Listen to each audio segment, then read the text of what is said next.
for myself. No one else can pull me out. Count to 10, clear my head now. Getting up, gonna go out just to see if I still know how. I can hardly feel, but I try to pretend. I put my hand on my heart just to see if I'm human. You hold your breath just to see if you can. When you've been broken, when you've been broken, could there be an answer in the hurt that set me free? More than all these empty words that brought me to my knees. And I'm broken, but I'm hoping. And I'm broken, but I'm holding. And I'm broken.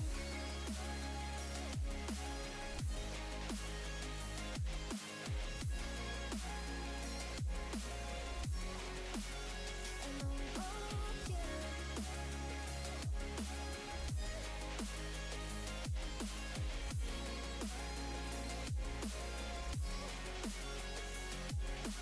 Let it in, I can take it. Learn the sound of the changes. Nothing else can drown it out. Put myself in a raisin. Made a bed and I'll raise it just to know that I still count. I can hardly feel, but I try to pretend. I put my hand on my heart just to see if I'm human. You hold your breath just to see if you can.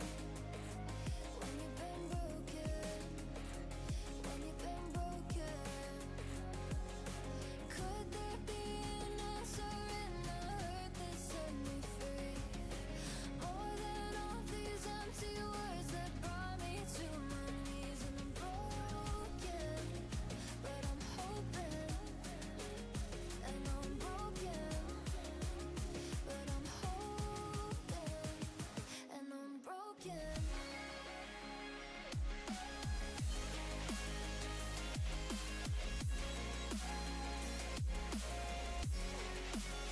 And I'm broken.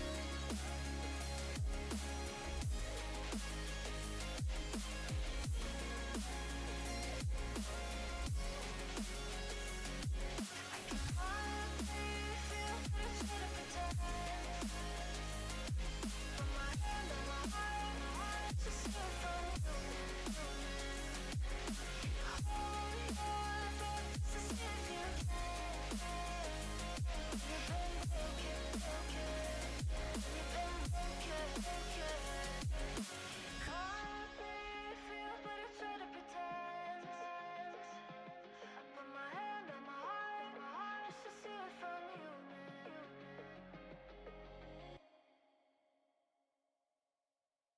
Won't you come over? Dying to know where you came from. We're breaking open. Feel like your future's just begun. And all I know is that we lost time. If we stay right here, we could free ourselves inside.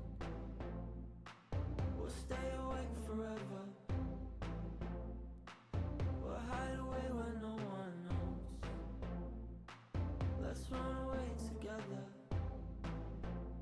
Just lead me into your world. We'll stay awake forever. We'll hide away where no one knows. Let's run away together on our own. Just lead me into your world.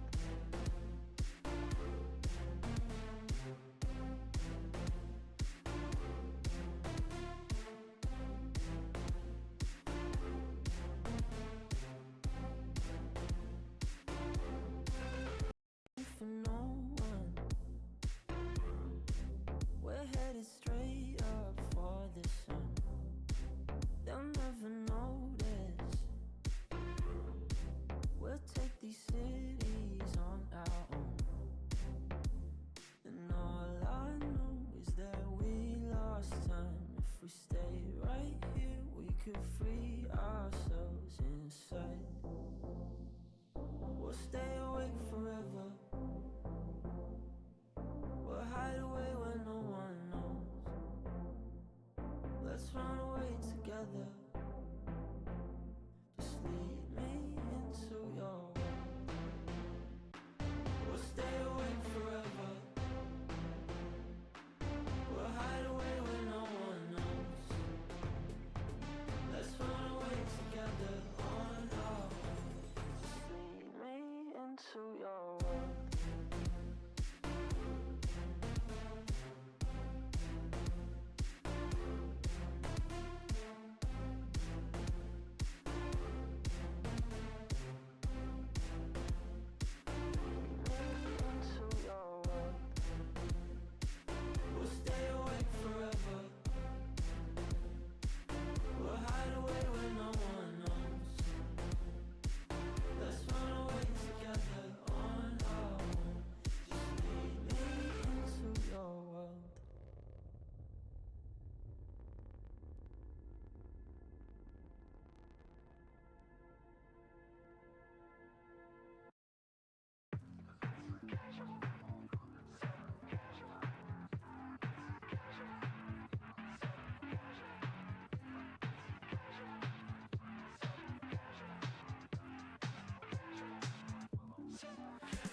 It's coming at you like monsters in the night, and you feel the danger that makes you wanna hide.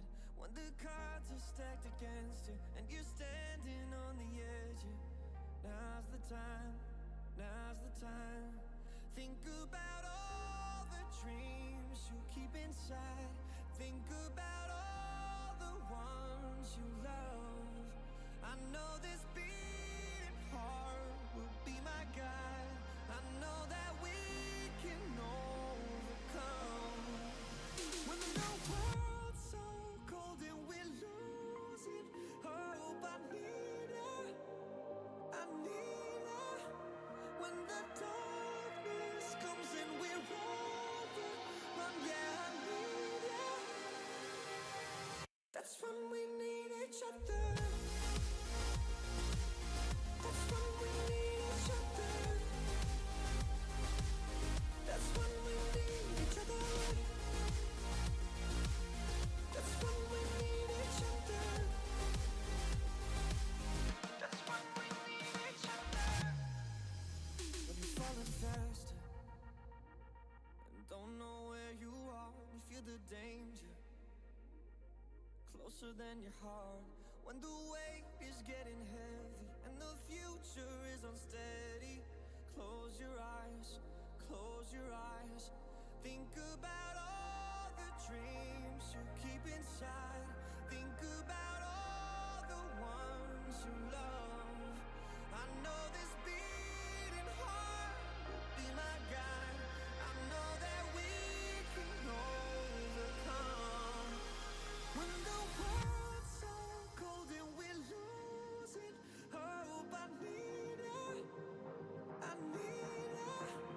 When the darkness comes and we're overrun, yeah, I need you. That's when we need each other. That's when we need each other.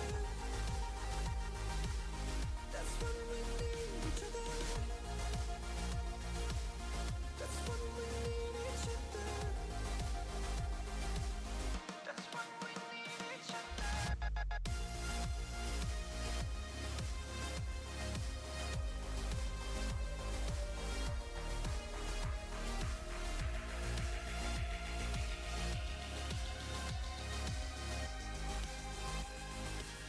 That's when we need each other.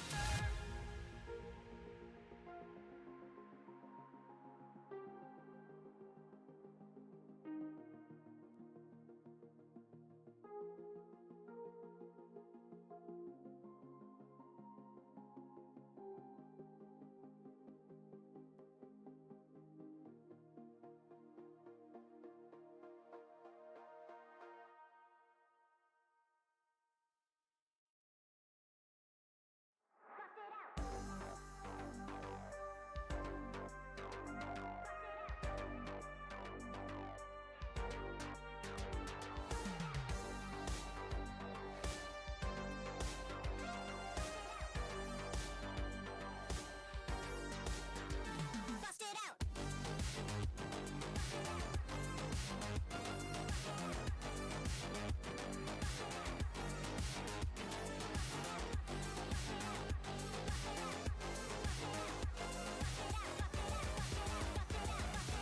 Quit running your mouth, you better bust it out.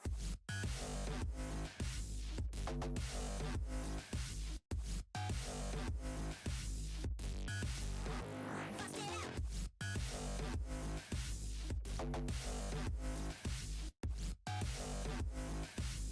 Quit running your mouth, you better bust it. Bust it. Bust it out. Bust it. You better bust it out.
she found a way into my heart.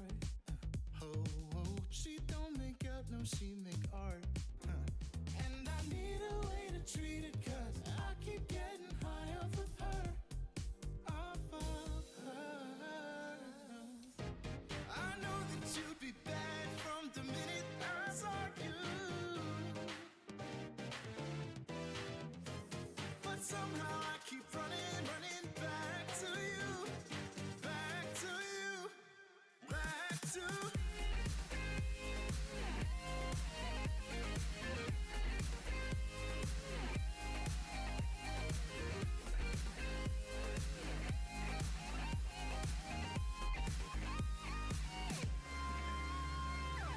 long nights can get me feeling lonely.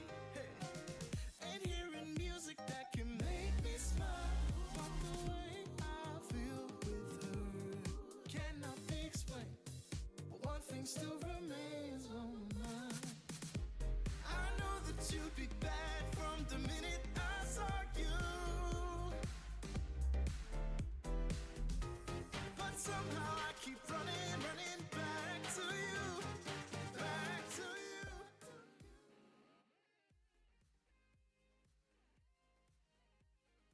And welcome everybody to season 10 of MCS. It's Friday night, which means we have Challenger action. I'm joined by Night Fang. And how's it going? Not too bad. How about you? How's your night going? It's good. It's good. Today we got for our first match, we have the Minneapolis Miracles and the Bloomington Maulers producing tonight's AK. And here is your schedule if you want to go over that for us, Night Fang. All right, tonight's schedule is going to be the Maulers for the Miracles. Next up is going to be the Kansas City's Outlaws versus the Flyers. Then next is Burnsville Inferno. Then the Superiors, Fargo Steelhawks, and the Victory. Right after that.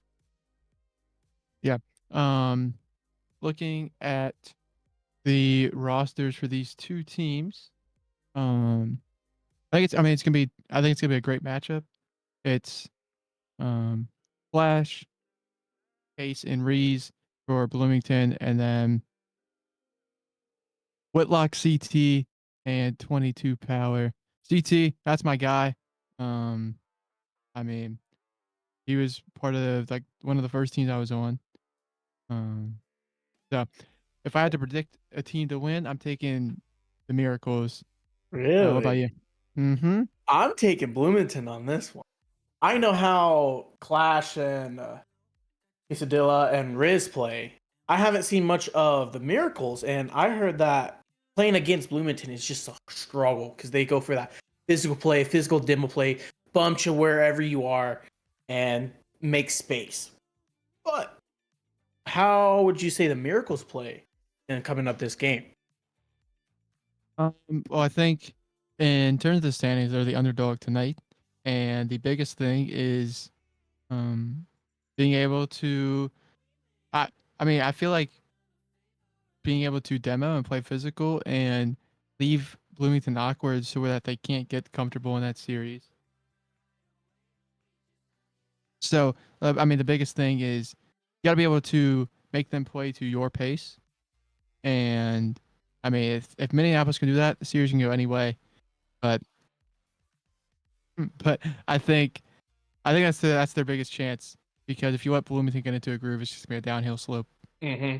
And I know from playing in combines and playing with Whitlock, he's very mechanical, very good at getting the solo plays, getting those passing plays with the mechanics. Then Power 22, I occasionally play against him in 1v1. So I kind of know those two. CT, on the other hand, I never played with him. So I don't really know much about him. He's the wild card for me, say. Yeah, he's played a few games at before the season. I know he's played up at Challenger, but was Rising Star the last 2 seasons, I believe. But yeah, definitely. Call it a wild card, maybe an X factor. But Bloomington's they're a very solid team. I think it's gonna be a good series. I'm excited for it, and with our predictions out of the way, Mm-hmm. What do you think the score is going to be? I'm thinking it's going to be 4-2 to Bloomington. Ooh. Or 3-2, sorry. 3-2. You're going in 5. Yeah. I'll go Minneapolis in 4. Really? Uh-huh. They're giving us a little upset present for tonight, right before Christmas. Hmm? Uh, hmm. Um, okay, if you actually we have extended the land and jersey ticket deadline combo. It says it ends on the 19th. It extends through this weekend, so scan those QR codes, get your jerseys. They'll be there by land. And I mean, dude, you want to support your franchise, your team? Go buy a jersey. Support the cause. We're having a little difficulties right now. Give us a little second.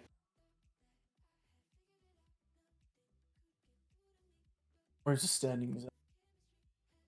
But you also got to count. Yes, granted, Bloomington may be the underdog here, but they also didn't perform the well for Miracles and Bloomington in the major. So this game could be a good impact since they never got to face in the major before. Or in major 1, they never got to face each other. Yeah. This is the first time these two teams have played. I mean, we know. I mean, I've seen Bloomington play. I've not seen the Miracles play before, but I mean, Bloomington, great team. They're built well to succeed. But I just have a feeling it's not going to go their way tonight. That's honestly my reasoning. Understand. I got you. Yeah, I mean, oh for sure. Just a quick peek at the standings before we get going. I mean, Bloomington first play. I believe they're first.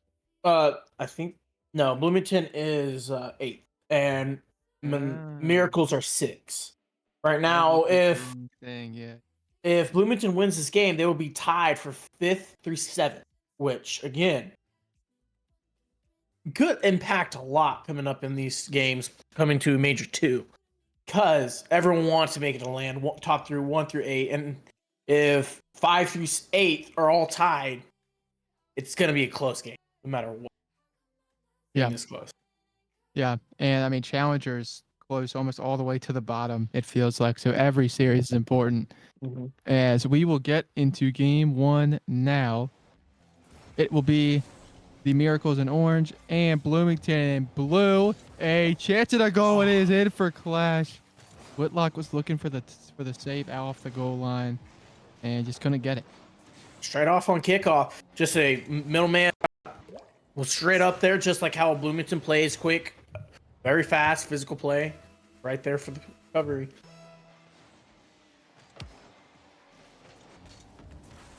Flash going downfield, shot potential. Whitlock save it. Riz going past mid, no one's there. Whitlock again, just over all the field.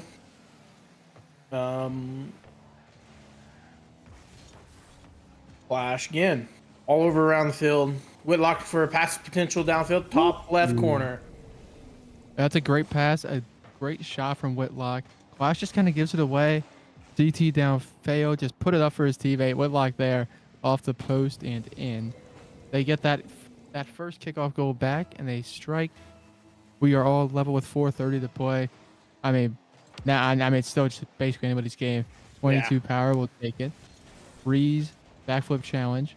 It goes up to Whitlock. He beats 2. It's a triple commit. At CT slotted. It's blocked away. They stay deadlocked for now. Power off the ceiling. CT just trying to kind of run interference and kind of just leave that team awkward, like how I kind of said. Whitlock to the corner. Rees now. It's a double miss and a good bump from Whitlock.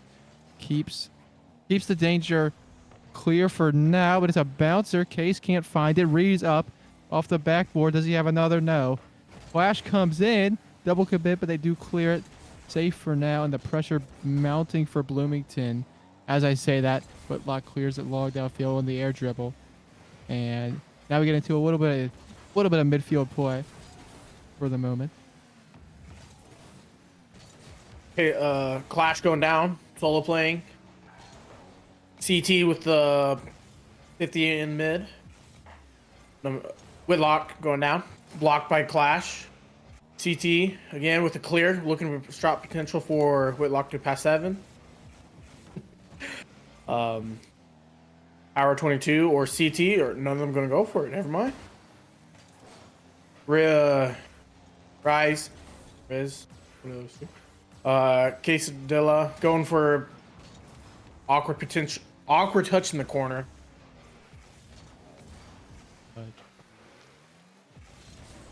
I've been very impressed by Whitlock so far. I feel like she's been everywhere on offense so far. He sends one to the backboard. It was cleared away. Power up now. Looks for something. Can't find it. And a good beat out by Reese. But no one really downfield. He's on 0 boost. It's the launch downfield. CT has to be one to get to the 50. Won't be enough. An even better 50 by his teammate. But no, 5 boost to his name. He's beat out. Whitlock. He's beat. CT in the back corner. Should be fine. He does grab the full boost. Reese tries to put it middle. Clash basically clears it for the Miracles. Whitlock and Clash meet again once more. Power up early, beats one. 30 to his name. Off the corner, looks for the pass middle, can't find it. CT the 50. And the Miracles, I mean, they've had control of the ball, but they haven't really been too threatening so far. As it's kind of just off. been... Their off has just been completely stopped by Bloomington. Yeah, granted they double commit, but it's never been like a scary double commit they did. They always were able to recover with that second man, third man. Here's the shot potential by Quesadilla. Riz coming back again with a touch. Quesadilla in the corner. Yeah, the offense so far has been basically just flowing through Whitlock, and he hasn't been able to find much boost since his first goal on the passing play. CT up. He'll just give it away. Foot raise to the ball. Tough save for Reese. He will make it. It just leaves him awkward. Power's just chasing the demo, gets the 50 out. CT will catch and control. What a great turn. Great flick. Power downfield, but no one there lurking. Case should have. He'll bang it away. Whitlock to control. No, just banging off the ceiling, trying to make a missed touch happen. And now the Miracles offense, I feel like they're diving to the corner a lot. Clash up. Clash for the shot. No, off the backboard. It's a pass to Quesadilla. Nothing there. We stay level. Under a minute to play. Double commit. It's a fake from Whitlock, actually. Power just launched towards the net. It's not that threatening. And you gotta say, Bloomington has probably had the better chances so far. Even with, I feel like both teams really never having the boost to be that effective on offense. Yeah, and with them going for the bump plays, all that boost is just getting wasted if they don't get it. And again, like you said, they're not very efficient with the boost right now, so their shots been kind of off. But again, with Clash in the middle, looking for a pass potential. Again, going through, go and get their demos. Riz with the solo play, looking for a double tap, getting it. There you go. Getting that bump play going through mid, causing second man and third, or first and second to double commit, leaving third man in a 1v1 situation. Yeah, Whitlock was, with the flick there, not the greatest, but I feel like it's not really what he wanted. It was kind of teed up for Reese, and he had boost there, and he's able to capitalize. So now, 10 seconds to play, CT from his back wall. Uses 50 of it, gets one more touch, he beats one. Can he get a good 50? It's a double commit, but a good 50. Pass middle, Whitlock. It's there, but not even a chance. Never even got across the face of goal. Bloomington wins game 1, and I feel like it could have went anyway, but you'll take that. Okay. But yeah, like again, if you look at it, both teams had shot potential saves. They're very close. It could have gone either way. If that bump didn't happen, maybe that double commit wouldn't have occurred, causing Riz to get that double tap and here in the middle on a 1v1. But again, both teams are very close. With the upcoming game, what do you think the Miracles should change, or do you think they should try to still play with this play style, or what's your thoughts on this? Yeah, I just think when they've been on offense, they really haven't had chances. I feel like since that first goal, it's just been let's boom the ball and let's use all our boost and try to follow it. I feel like you got to control it a bit more. Make Bloomington have to outplay Challenge you to you. win, yeah, and challenge you. And that's something that um when when they were forced to, the Miracles scored off of it. Mm-hmm. Other than that, they just kept giving the ball away. So that's something I want to look for because now then I believe that when they when they try to control it, they didn't have the boost. Mm-hmm. So it's like they're doing the right things, but they're not in the right situations, and then it just leads to them giving up goals. And with the, I know Whitlock. I call him Seven because that's short. Whitlock. He's very mechanical. Very mechanical. I heard he was almost got into Premiere, but unfortunately didn't. But with his mechanics, he just been booming it. He just haven't been taking the time, like you just said, and not letting the Bloomington just come after them. He had that one play when he said, "Oh, he's gonna take control." He just boom it. No one was in middle. He could have took his time, let his teammate rotate mid for a potential pass opportunity. Yeah, 100%.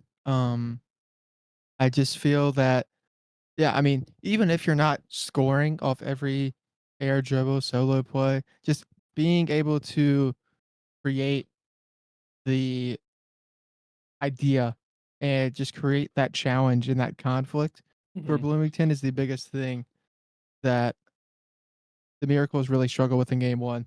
Game 2, I think they'll be better. Maybe they settle in and we see some more goals, but I mean, for Bloomington, I feel like they played it honestly pretty well. Just they were also low on boost in the when they had possession and offense.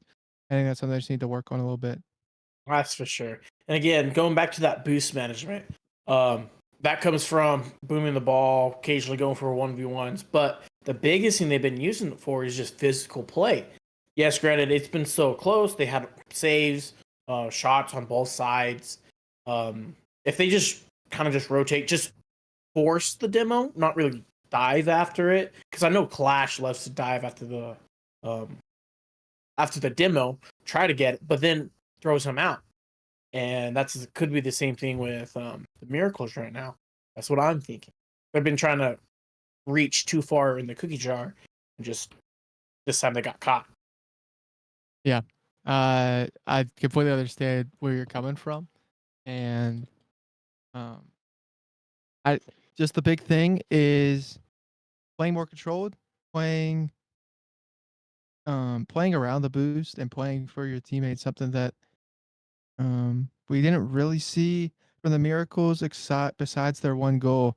Mm-hmm. And Bloomington, they did get a bit aggressive with their bumps and demos, but when it works, they score, and that's how they won game 1. Yeah. Case going in again. Clash taking those corner boosts, forcing second and third man to be in an awkward position. Rise getting a touch backboard.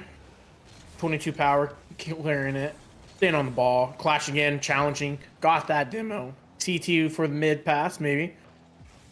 Whitlock. Unfortunately, that demo did not get through.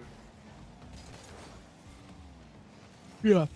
As Clash, it's a one-on-one. He'll take the 50. It does fall to Quesadilla, but it's blocked out by CT, who will chase this. And a demo from Clash eliminates the shooter for now. It's down for ICT to Whitlock. Clash goes up for it. We'll touch it middle. Case will beat there.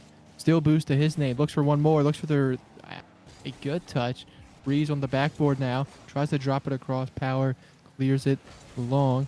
Right to Clash and an even better bump. Eliminates the pressure for now. Whitlock up. CT 70 boost. Just waits. It's a big miss in the corner. CT trying to capitalize. Blocked away. And I feel like this game's been more level so far in the first minute than sort of the end of game 1. Mm-hmm. And right now, they're taking their time. They're readjusting. They're controlling the ball, doing a pass out right there, an outlet for a shot potential. Unfortunately, 22 power going up. Flip reset. Unfortunately, got blocked by Clash. CT going in the corner. Good 50. Another one. Case with that good bump demo right there. 22 power going downfield.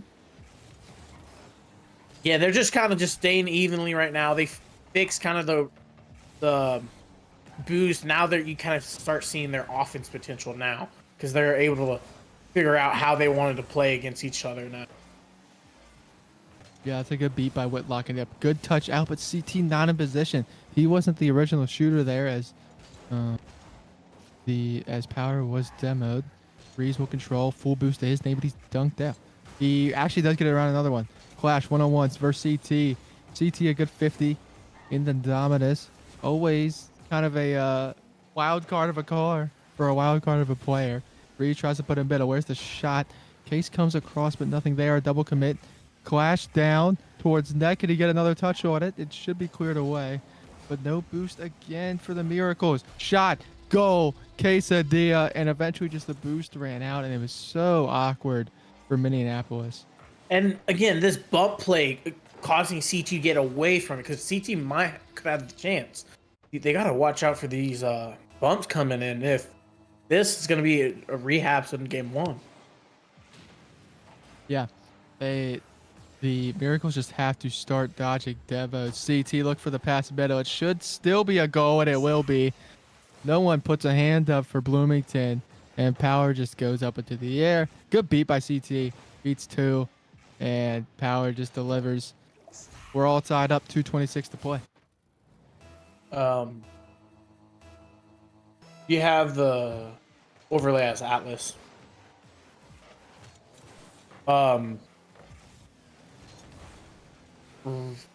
Breeze going in for the play 50. Again, these pass potentials they're getting off of the 50s, and again, looking past mid, perfect. Unfortunately, no one's there to cover it. Whitlock's there to control. Again, Miracles are finally getting their offense going right now, and it's causing Bloomington to slow down their potential. Power with that lost 50. 7 with the solo, or a double commit with Miracles. Shot.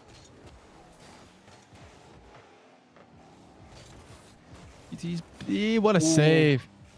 Shot still on, but it's wide. Clash no boost now. Ree's the only one. Clash does pad back. He'll be fine, but Power still with it. Clash kind of awkward. We'll give it to Rees, who can just clear it to the orange half. Clash will chase. DT a good touch away from the bump. As Case goes up, no boost to his name. A good 50. There should not be a follow from Bloomington first, and there won't be. Whitlock takes it, gets one more touch. Still on the ball. Inverse Clash, a good 50. It's to the goal. Breeze will come across and clear it. It's getting. I feel like the Miracles offense is really woken up a bit here. They haven't found like the most like insane chances, but they're getting more, and I think that's a big thing. I mean, sometimes those shots will go in. Yeah, and with this, shot potential. And again, like you said, I think the Miracles offense are starting to kick. Oh, here's the shot potential by 7. Unfortunately, hit crossbar. CT shot rattles the crossbar as well. Clash the ground to air dribble. Gets a pop.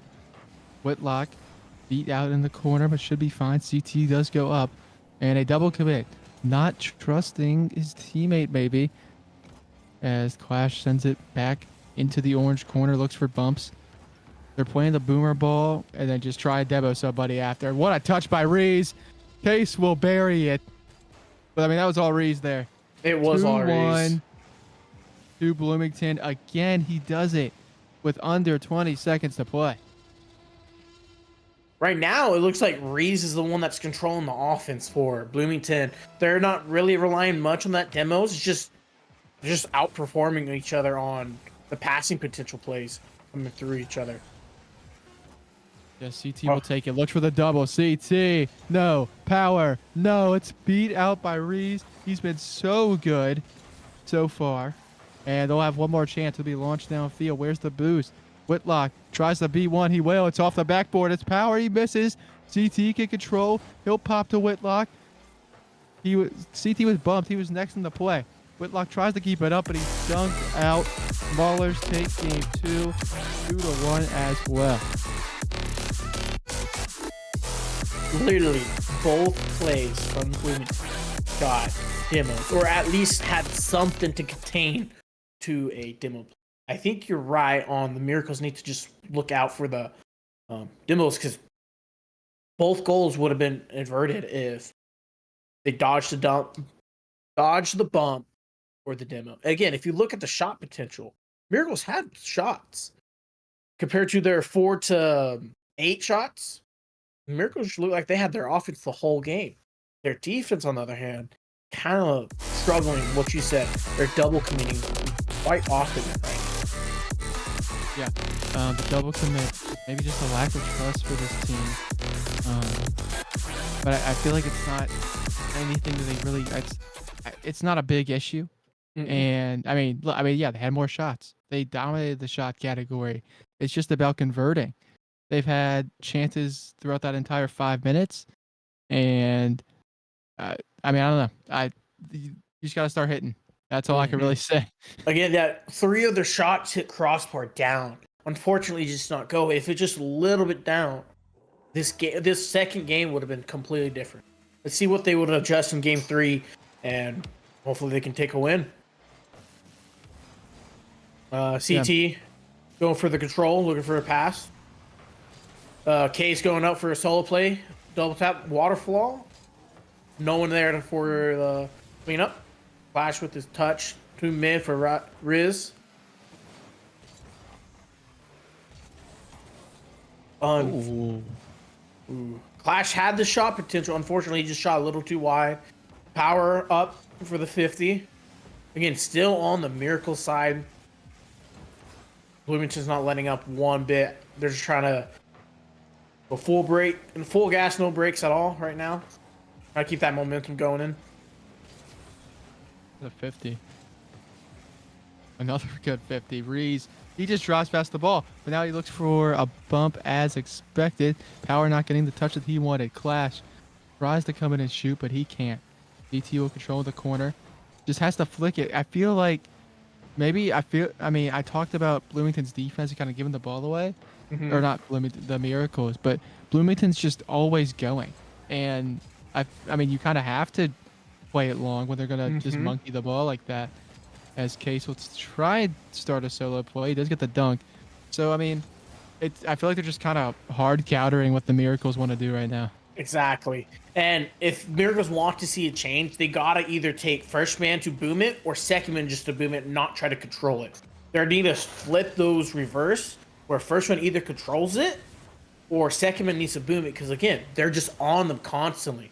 Again, one touch, again, on it again. They have no chance to get their offense. And if Bloomington gets their offense running, it's just going to be a repeat just like game 1 and 2. Yeah, it will be Reese towards the middle. 3 minutes to play. That's a big miss. Power should be able to control, but he just bangs it long. He will look for the double. He does find it. And it's a 1-0 lead for the Miracles. First man booms it. Clears the Bloomington. Goes for a touch. Perfect. Play by book. Exactly what I said. Let's see if they can keep this up to maintain that lead going in 3 minutes in. Yep. And that is their first lead of the series. We'll see how they play. If they play any differently, Clash bangs it long. Now the ball in the Mauler's court. They need to find a response if they want to look for the sweep and try and move up into the rankings. Tough read for Whitlock, but he will get it. That was Power who tried to do something. Clash and Case both awkward. Case will control. I don't know. It's a bit dangerous out to the middle. Ooh. And they will survive for now. CT fires one towards net. That's a tough angle to score from, but I like the idea. Clash goes long once more. Now Bloomington kind of falling into the boomer ball as Power's sidewall goes missing. It's a huge miss by Bloomington, and Whitlock will double the lead. I guess Riz just panicked a little bit or was expecting that demo play to come in, but nice cleanup by number seven coming in, getting the second goal of the game. Yeah, for sure. That one's fired towards net. And now Minneapolis's defense looks much better. Case, not the greatest touch. Power will launch it towards net. It is in, and what a goal by CT. I think he pre-jumped this too. Oh, he did. Oh, yeah. He pre-jumped it. Oh, yeah. Okay, I see you. I see you, Minneapolis. That's ridiculous. Wow. Absolute yam time for CT there. Under 2 minutes to play. They need 3 goals. This one almost has to go in. It's launched downfield. Flash with a good touch, but no boost to really do much else with it. One to his name. Tries to get the man, and he will. Has to go the other way. Looks for the pass to Reeves, but he goes missing. Now we go the other way. And now Minneapolis can just boom the ball to their heart's content, and we know they could do that. Flash. Off the ceiling, back to Reeves for the shot. Nothing there. And it feels like we're heading to at least a game 4, Night Fang. I think that's where it's coming right now. Because right now, with this lead comfortable, they really don't have to really push anything. They could take pop shots, add pressure, and cause another goal just like this. 7 downfield, going for the pump play, no real danger. Again, with this 4th goal going in, I think we're looking at game number 4. Yeah, I mean, if they blow this lead, then they don't deserve a game 4 anyways. But that was a good that was a good bump by CT, and playing physical where they needed it. A good save by Whitlock. Just I feel like this one just has to be an annoying game because you don't feel like you honestly did too many bad things, and you're down 4. But this is the biggest deficit we've seen this series. Game 3s are always the toughest to win. A good bump, and we'll see if Bloomington can close it out. But if they score another one, the momentum fully feels like it's shifting to the Miracles. And oh my. And Power I think, makes it 5. and with everything, I think Miracles finally figure out kind of what their play style need to do against Bloomington. Again, they were close, but this time I think they fully understand what they need to do. Yeah, and what a time to figure it out. I mean, you still need to win 2 more in reverse sweep, but hey, you take it a game at a time and you see what happens. We know how tough Challenger has been and how close it is, so it's not that surprising to see this series be so close. But I really did feel like Bloomington had this series in game 3. Pass to mid. Case going for a pass middle. Fortunately, it was actually Clash cut it off. Again, 7 going for a challenge, getting it. Again, with the time ticking down, it looks like Miracles take game number 3. Yeah, big win for them. A statement win for them as we will head to game 4. They come off a 5-0 win. And it's not for lack of shooting from Bloomington. No. 6 shots from Reeves. I don't know.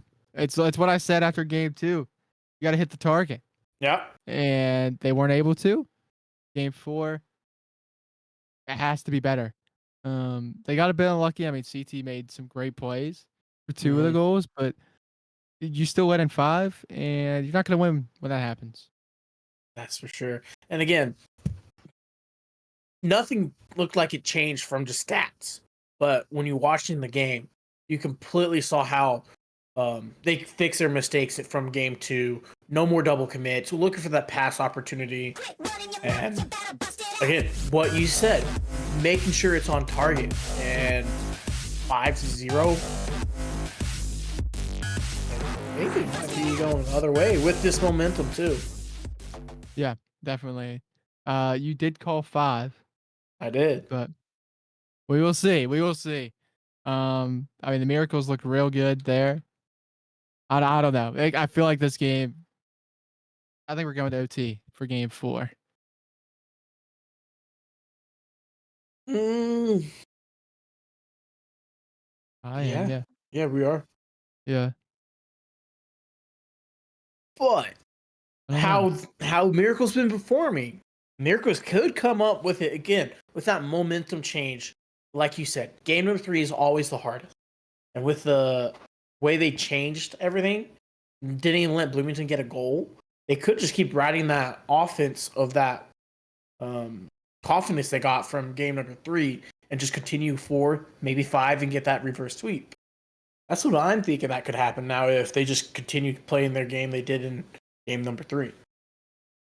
Yeah, but a lot easier said than done. Reverse sweeps are, I mean, probably one of the harder things to do, especially. I don't know. I'm very impressed with how they're able to come back and dominate game 3 after losing in the final seconds of games 1 and 2. So I mean, the mental was there. Mm. It's possible. I don't know. I did pick the Miracles, so Yep. I would like to see a game 5. That'd be fun. But With with everything you've seen, what do you think the Bloomington might need to change or adjust, or do you think it was just a fluke last game? You think? um, I mean, I feel like once they gave up those first 2 goals, Mm-hmm. I feel like they started pressing a little bit and trying to find the goal. And I mean, like, it's understandable, but then you let in 3 more because you're trying to do too much. Mhm. I mean, just play your game. Make them beat you. Don't beat yourself. Yeah. And again, when you just keep just seeing the goal back to back, it kind of impacts you quite a lot. See if they can change this in game number 4 and take that win. Yeah. As a good start, CT and Reeves will meet in the middle, but CT just beats him out. CT does get the miss, but it's a goal for Power off the kickoff. CT does it all himself. He gets a great touch. Reeves has to get this. Or, I mean, Case just too high for him. And what a start. 7 seconds in for the Miracles.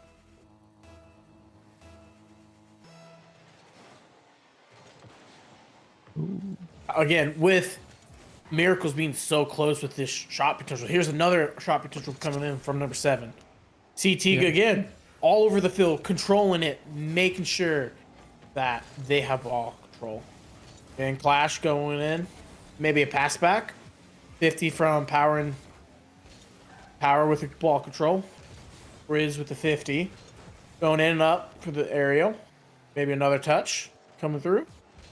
Clash and oh, here comes a double commit. It's a double commit, but nothing threatening there. It will be launched downfield to Power. Should be fine. It was 2 players from Bloomington rotating back the same exact way, and Clash just gives it away. Case leaves it to the middle. Whitlock beats out Reeves, Oh. and you cannot do that if you are at Bloomington. Mm-hmm. I mean, oh my, that's bad. It looks like 7, he just completely read that play. Completely knew what they were going to do. Yeah. You could. I mean, Case got the touch, and honestly, I don't mind that, but I feel like you got to let Reeves go there because the idea of back passing where the guy's already there, and I mean he was on a little boost, so what's he gonna do? He's just gonna go, and they double the lead. Now you're right back in the same position as you were in game 3. Yeah. Where is the change from Bloomington when they need it? Reeves shot. It's just nothing threatening so far. Ace on no boost. Flash the only one. He gets another full boost. We'll put it to the corner and should be able to start an air dribble here. Solo play for Clash. Does not get anything else than that one touch. Reads through the corner. Launches it middle. Clash the shot and the goal. It's back to a game. That's a good respawn after they just let go of 2 goals pretty close to each other. And again, now I think they finally understand, kind of calm themselves down after the 2 goals. Again, brought it back in the 1 goal lead. Yeah. And Reeves will take a 50 out. DT absolutely dusts Clash to that ball. Power will wait, and he will just steal the boost. Reeves up again. Not the greatest touch. Whitlock towards the net. Clash will have. I don't really think I think he wanted the double off the backboard. CT fires it. Nothing there. Clash poaching downfield. Just shoots one on and should end it now. But yeah, I mean, that was a great response for them. Now they're right back in it. They look rejuvenated. A good demo. Where is the follow? Not in time. Whitlock no boost. Looks for the demo on Case. Can't find it. Quesadilla towards net. Nothing doing for the moment. But Minneapolis' boost has been robbed. Clash a demo. Another demo. Case misses the shot. Oh, You gotta man. have that one. And again, they demo 3rd man, so the only person that was there was the one who challenged. But there's no one that was there in time. Unfortunate from coming out from Bloomington. Case going in for looking for a pass play. Unfortunately, no one's there. CT's picking it up, clearing it downfield. Ree's getting a boom downfield. Hopefully, Clash or Case. Unfortunate, 7 was able to do it. Pass back? No.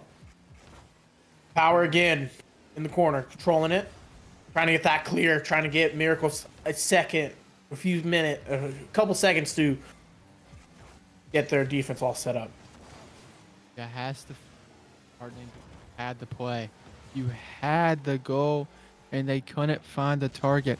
Yeah, I said you got to be better finishing. They weren't there, and it might cost them here in Game 4, but still keeping the pressure on until that one is absolutely slammed into the back of the net by Whitlock. 3-1, 131 to play. And it looks like Miracles are literally doing the same they've been doing, just performing the physical and the boost stealing a lot more efficient than Bloomington. Yeah. Even the physical plays have been better. Just right there, they're just sweeping the net. It made it awkward. Whitlock towards the net. It's a pancake. It will somehow stay out. And we still have a game for the moment. Pass middle. Case and Reeves both go for it, which means there's just nobody going for it, honestly. They get in each other's way. Power downfield shot, or the pass is saved. Reeves misses. Whitlock again. That's huge right there. For him. And Game 5 is looming. Coming closer and closer to game number 5. Let's see if my prediction's right. Minute left in the game. 3 difference. 3? Screw it. Case going downfield. Shot potential. Reese, unfortunately, in the corner. CT going looking for pass potential in mid. Clash there to stop it. A double commit coming in from Miracles. Reese going in for the finish. They just can't find the back of the net right now. Almost completely locked out. 1 goal in the last 10 minutes for Bloomington and just 3 goals this series. Yeah, we're headed to the game. I mean, they've been outscored. They found ways to win. Their defense is going to have to step up if they want any chance in Game 5. And with that, open goal, they had the shot. I think it physically, again, put a toll on them. Like, oh man, and it put pressure and pressure. Yeah, I mean that would have tied the game, and I mean it could be any score right now if he hits that shot. Mm-hmm. It's one that I know he wants back, and now we're headed to Game 5. Miracles all the momentum, and they are on fire. Again, number 7 finally found his 3 goals, a hat trick. Found where he needs to play and does his mechanics. Completely have to respect 7 with his mechanics. Again, 22 power and CT with that perfect passing play in the start off of the kickoff. Yeah. I mean, just thoroughly dominant in that game from the Miracles. They showed weakness, but as soon as Quesadilla missed that shot, I feel like they just flipped the gear and they just turned it on. I mean, you know who I'm taking in Game 5. Yep. You still back in Bloomington? Oh, as much as I don't want to, I gotta stay to my prediction. Hopefully, Bloomington can figure out what they need to do, adjust. Again, they're just playing. Maybe play a little boom ball at the start. Get that rotations. Don't go for outstretched demo plays. Hopefully, they can work together as a team and come back with the win in game number 5. Yeah, gotta find a rhythm here in Game 5 and early. You cannot let them score first, I think, if you're Bloomington. Your defense has been your calling card in games 1 and 2. That's how you won. Stick to your guns, play your game, and you will have your best chance of success. Quesadilla to the air. I want to see a big performance out of him. Redeem yourself for that missed open net. He passes it to Reeves, but Powers downfield. Clash has to make an awkward save and gets his boost taken. Power can't stay on it. He'll give it to Whitlock, drop down to the middle. CT last back. Reeves he hits the ball just a bit too far away, but a good 50 and a pretty even start. Pretty much what you want if you're Bloomington. They didn't give up an early goal like they did in the last 2 games, so you got to be pretty thankful for that at the moment. Clash going downfield, got a 50. Case trying to control the ball. Again, they're just constantly on Bloomington right now, but they're still having shot potentials coming out from Bloomington. And here's the shot. Unfortunately, hit cross post. Again, mid. Ree's going up. Unfortunately, he missed. Power with another 50 on low boost. Here's Case again. Controlling it, looking for a pass mid or solo play. Good recovery coming out from the Miracles. Clash again. Passing mid. Downfield. He does get the dunk, but it wasn't able to find its way on target. Power will pass. No, he'll. It looked like he wanted the pass back. We'll just chain dash off the wall and blocked away again. Whitlock to CT. CT banks it on no boost. But he does get the mid. He will get the corner as well and the pass. Power will control. Gets one touch. Will he look for the double? He will, but can't find it. Launch downfield to Quesadilla. Nothing there, and it's a straight deadlock so far. 2 minutes into the game. Exactly how Bloomington wanted it until now. It's in for CT, and the Miracles lead in Game 5. Damn. And with Clash did everything he could. CT had so many potentials. He could have passed. He could have gone for demo. Getting in that position of 1-3 is one of the hardest to try to defend against. Yeah. And now it's a play. You just need one. Can't be too down on yourself over that. I mean, you can find an open net and score it. Well, hopefully. As it's a big miss, and Quesadilla will bury it, redeeming himself from Game 4. We're tied. Yep. I was just about to say that, how he redeemed himself for missing that shot and tying it up in Game 5 with 3 minutes left in the game. Right, so far it's been really close. No really big majors or anything. No kickoff goals. So I think we're going to look OT on this one. Maybe. And we'll see. Power looks for the bump. He will get it. And he, I believe, actually gets the goal as well. Yeah, he did. I'm not sure what happened, honestly. Bounced. Wow. Maybe it was Seven just had that eye potential. Just phenomenal play by coming out from the Miracle. Yeah, you'll take that every day if you're a Miracles fan. A bit unlucky if you are playing for Bloomington, but can't let it affect you. Still so much time. A double commit comes out. Whitlock takes it one touch. Can he get another? No, he'll just wait on Reese's touch. A good dunk. Where's the follow? No one crashes. Both players sitting in the midfield. Don't want to give up a goal. CT up. One touch and he's gone. Clash looking for demos. Trying to find their identity from the first two games. Reese tries to go underneath. Clash. The shot saved. Case can't get around the ball to shoot it. Reese once more 50 away. Whitlock sends it all the way across. Power beats him out there. Reese waiting. And it felt like a chance, but Clash hits it away, and Bloomington's gonna have to restart once again. Yeah, and they have so much time, and if they keep adding pressure and pressure, hopefully they can find some cracks coming in and out of Miracle's defense. Oh, here, Ree's coming up for the touch. 50 coming mid. Oh, saved by CT. CT, the hero so far here in Game 5, but he's so awkward. Both players are awkward. Where's the shot? It's not there. Finally by Rees. Whitlock saves. Can Clash put one on? No, he's dunked. Whitlock gets a race to the ball. Can he finish? He will. Oh, 1:30 man. to play, and it's 3-1 again. They had the shot potential. They had the bumps. Unfortunately, both first and second man just was in an awkward position. And Seven coming in with the dunk to recover for that goal to make it a 2-goal difference lead. Yeah, huge. I mean, they had the ball in front of the net, and there was no one to shoot it. Musty comes out, but doesn't get the control. Powers up. He'll miss. Launch downfield. Case is on 0 booster. He's lucky no contact is made. Reaching to go up the wall. Launch it middle. Clash tries to reach it. He will get it off the corner. Case towards net. Blocked away. Can Reese follow? He gets bumped. Launch towards that. It's wide open. Ooh. And once again, the finishing isn't there. You got to just put something on target. Reese launched. 1 minute to play. They need a goal, and they need it quickly. A big miss. Flash across. Case off the corner. Whitlock clears it again. Flash beat out. And for Bloomington, it has just fallen apart in these last 3 games. Yeah. Just like you said, probably instead of go for the passing play, just put it on target. They would have probably had a higher shot percentage, causing forcing, but again, miracles. Defense stand tall. Yeah, they Another might get 50 coming in. Another goal. Yep. Yep.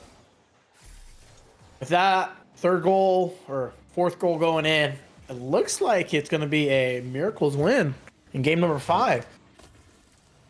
Yeah, CT. You talked about him as a wild card, or when we were, At the start. yeah.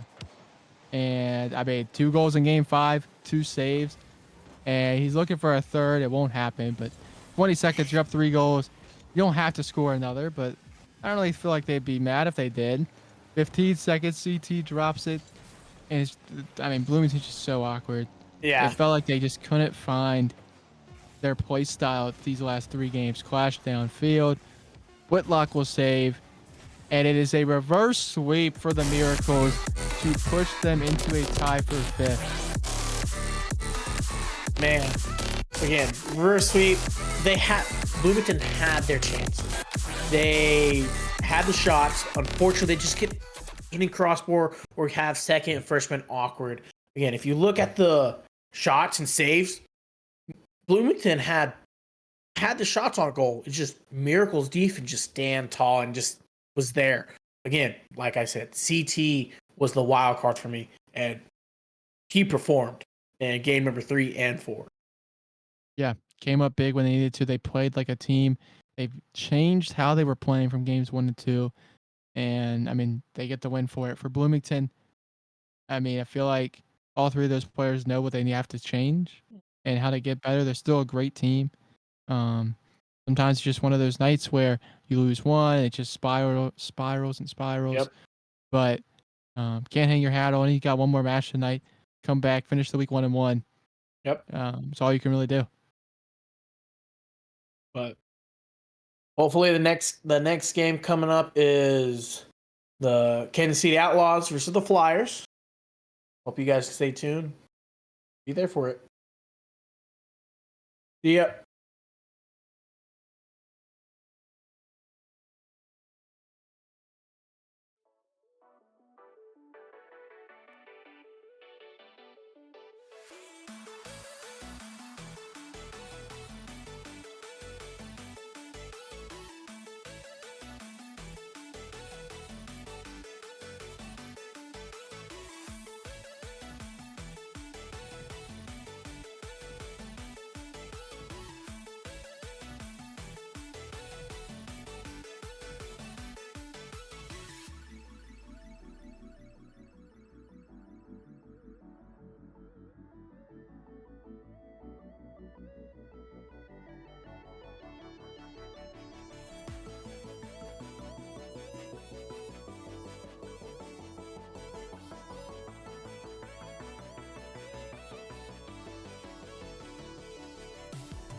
This feels a little too perfect how we are now.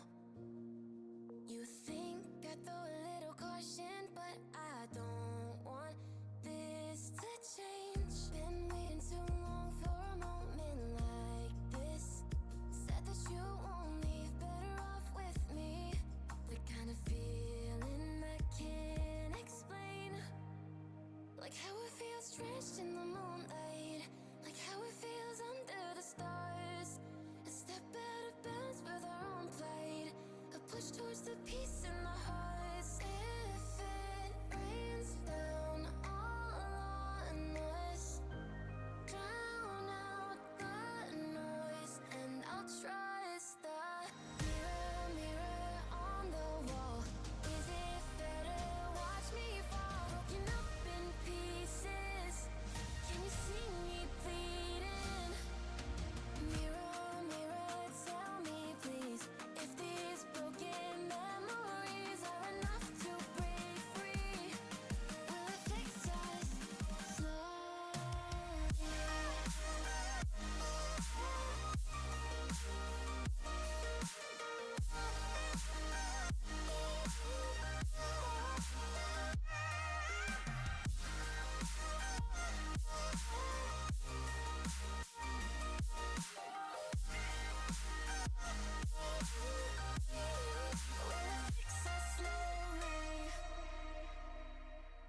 Each day I'm moving along with what fits best for taking me forward and back. It all I know still leads right through to the start of the end where the past can't chase us.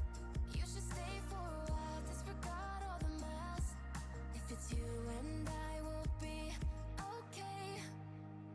Like how it feels drenched in the moonlight. Like how it feels under the stars. A step out of bounds with our own plight. A push towards the peace in the hearts. If it rains down all on us, drown out the noise, and I'll trust the mirror, mirror on the wall. Is it fair to watch me fall, broken up in pieces?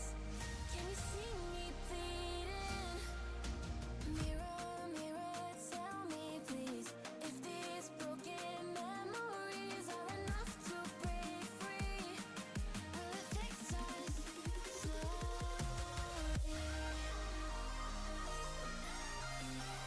Will it fix us?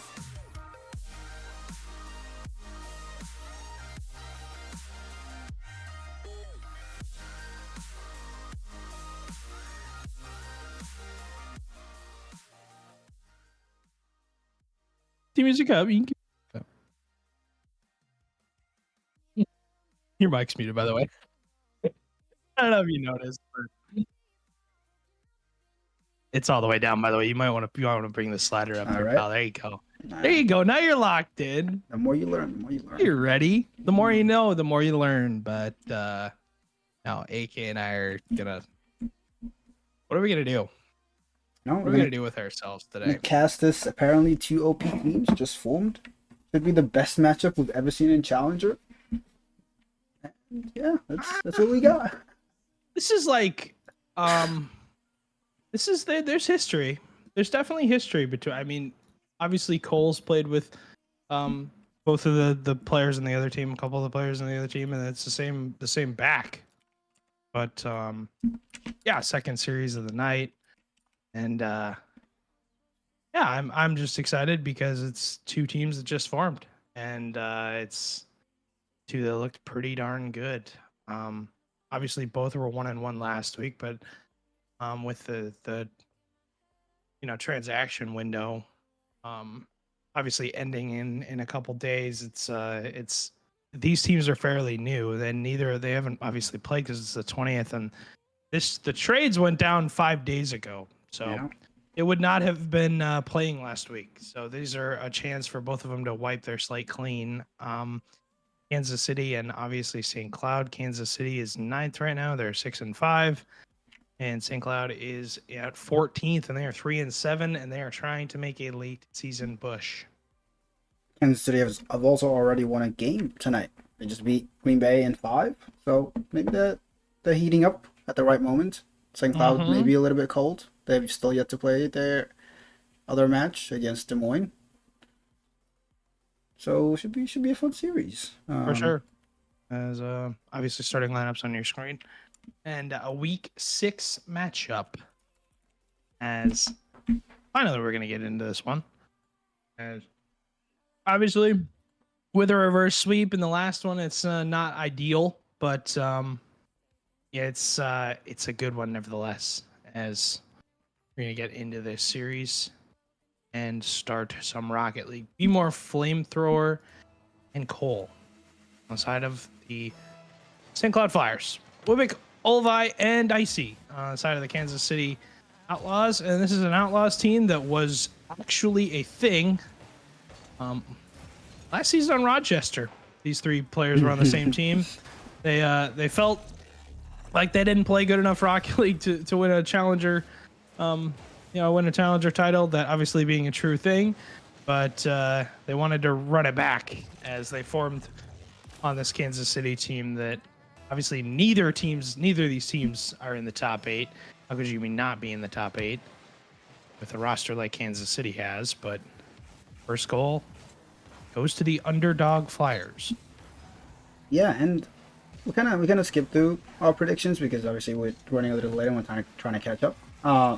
But I assume you'd be on the side of your franchise. Oh, your former My franchise. former franchise. Oh, my bad. I'm actually on the side of the Flyers. I like the Be More Cole combo. I like those two. His Cole's name is obviously going to be blurred out because Yeah, that's just Rocket League. But that's just right. add in Flamethrower along with Cole. They make that transaction. There's been a ton of transactions this season.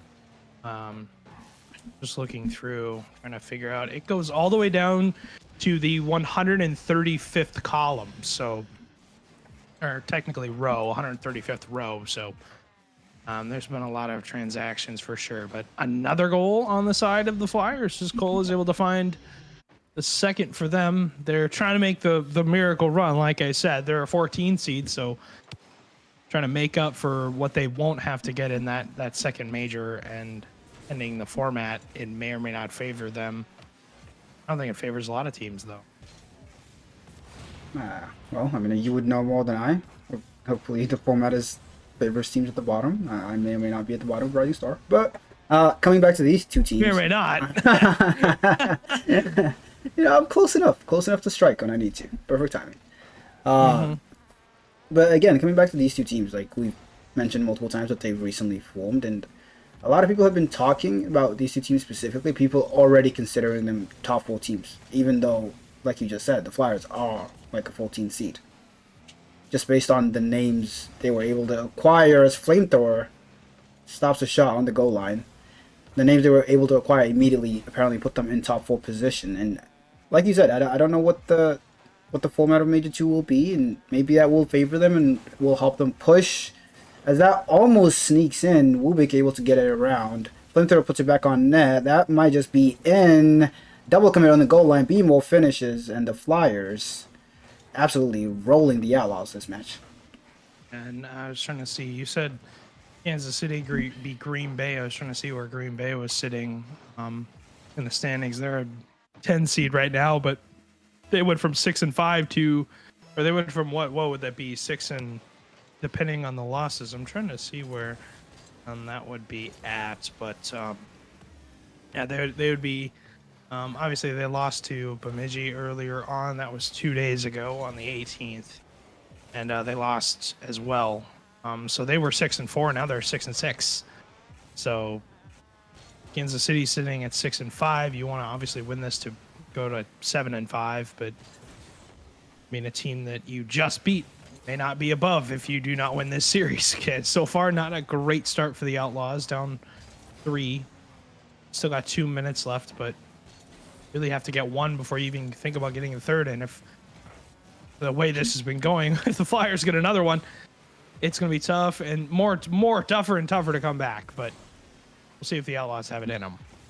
Yeah, I mean, the game is slowing down. Like it's a weird game. Like I don't really see the Flowers on offense a lot, like pressuring, but it just seems like every time, the few times they have been on offense, they've just been absolutely clinical. It's been a game just filled in just midfield touches as BMO almost sneaks one in, Olva able to get it away.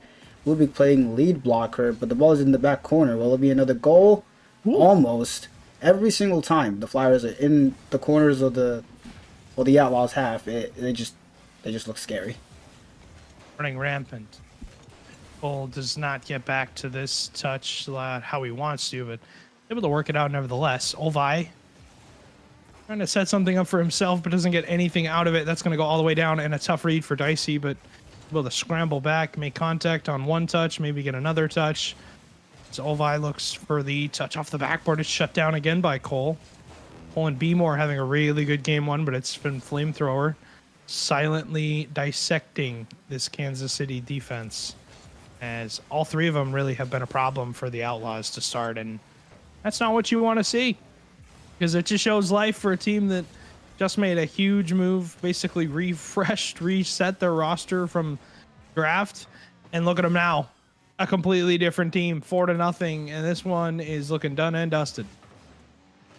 Maybe this is just a reset game for them. They went down a couple goals pretty early on, and they've been trying to claw back and like just get in the hang of it.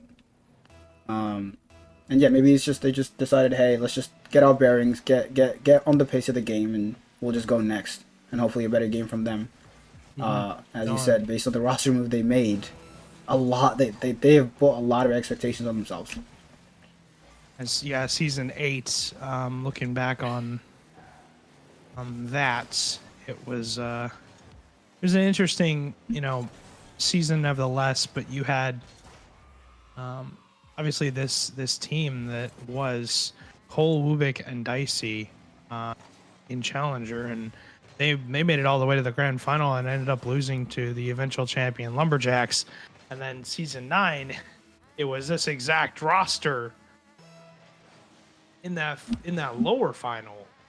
Rochester Rhythm ended up losing to the eventual champion Mankato Atlas, but it was this Dicey, Wubik, and Olvi 3 pair that are able to find one at the end of this game. But man, do they need to really get the chemistry back if they're going to win this series, because St. Cloud looks like a good team so far, and that's going to be a good series. Yeah, maybe they just need time to get back into the flow, and like from the side of Wubik, like coming from playing in Prem all season, I mean it's a different pace game, so maybe he just needs time to adjust to the level of competition and how differently the players play in this league compared to the one he's been on all season. And obviously the Outlaws starting with Stratus and I believe Conundrum Effect at one point, and then now finding their way with Olvi and Wubik on obviously the transaction window, and they've made some moves to alter kind of how their team is going so far. And this has been overall this game 1 is going to be a wake up game for them, because if they don't get it going now, when are they ever going to get it going? And kind of wonder if the transaction was even worth it at this point when you're kind of later on in the season. But they all are in good standing nevertheless, as game 2 will kick off. Yeah, and regardless of, again, like I said, regardless of how today goes, I think this Outlaws team will be a powerhouse, but they will be looking to kick off the season as soon as possible and get as many points on the board as early and as often as possible. And the start of that would be to win this match. Just get one game and get back into the flow of things.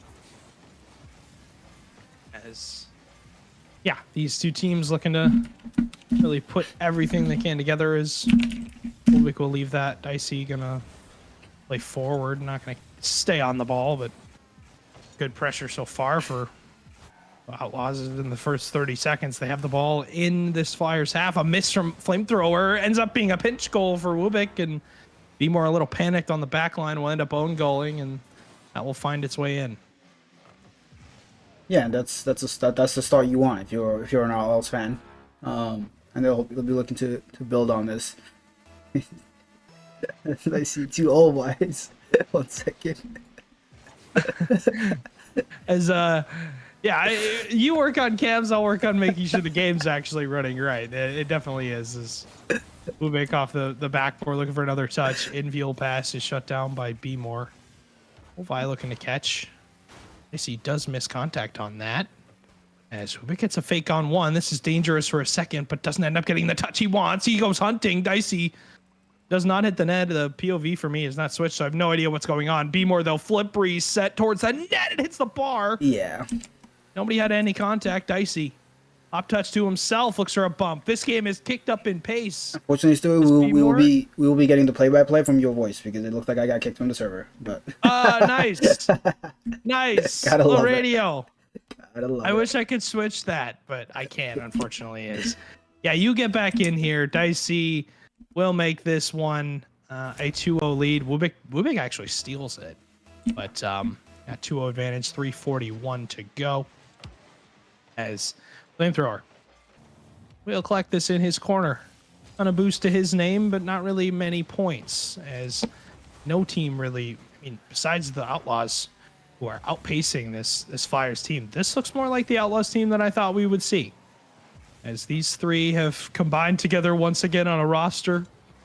Ubik and Dicey just want to get it done. They've been, this is boiling now for, ever since Dicey won in season 7, and now in 8 and 9, it's been those two together with a different third this time, but B-More doesn't want to hear any of that as he cuts the lead in half. Game 2 is already looking more competitive from both teams. Both teams looking to again. I'm going to keep mentioning it because I have been thinking about this for my Rising Star team. Like it is getting to a point of the season where yes, your mind is on Major 2, but the last 3-4 matches of the season, like each 5 points that you can sneak by and get will help you so much. So much. Man, I like that you bring that up because it's not so much that they are going to be, the end all be all for you. It might, but it's more of it puts less pressure on you having to actually perform in that majors. Be more as an open net double commit from the Outlaws as they've squandered away a 2-0 goal advantage. Now Be more back-to-back goals. Good play though from Cole to set that one up. As Cole against his former teammates, really making him pay. But yeah, I like that you brought that up because yes, it can be the difference in you qualifying or not, but it really is more on the fact that you're not going to have to perform as much in that second major, and or you're not going to have to place as well as what you previously thought before you won those matches in league play. But I think if you're the Outlaws and both the Flyers, they're both out of the top 8 right now in 9th and 14th. You need every point you could possibly need. You want to close the gap on the teams that are at the top because right now, Challenger, the top team, the Rhythm sit at 61 points, and both of these teams have not cracked 35. So you need as many as you can get. Obviously, the second major has boosted points, but it's, as far as I know, it's not going to give you 150 points for your victory. As Dicey does finally get a 50 to go his way. It was at the hand of Olvi. It was a double commit between Flamethrower and Cole. B-More gets dunked. Dicey has an open net. That is a big goal for the Outlaws to get back into this game and get the lead back here as they're trying to tie up the series of 1 apiece. Yeah, after getting shut out in game 1 and then losing a 2-goal lead, like you want to get back your momentum as soon as possible. As Wupik puts one over the bar, and that goal for them to take the lead back is huge. And going back to the standings real quick, Stu, and it's not just Challenger; it's across MCS this season, and I think the Challenger standings are like the best example. Maybe even the Prem ones, even more so. Like it is so close. I don't know what's changed this season between this season and last, but you have anywhere from 3rd through 13th in Challenger in contention for 8th, which is like it. Yeah. And even the lower teams, like you said, like you may not get 150 points in Major 2, but maybe you're gonna get a lot. Yeah, maybe they get a dream might run. Just be enough. Yeah. To push you. It's look at it right now from Burnsville's perspective. Even St. Cloud, this roster right now has 15 points.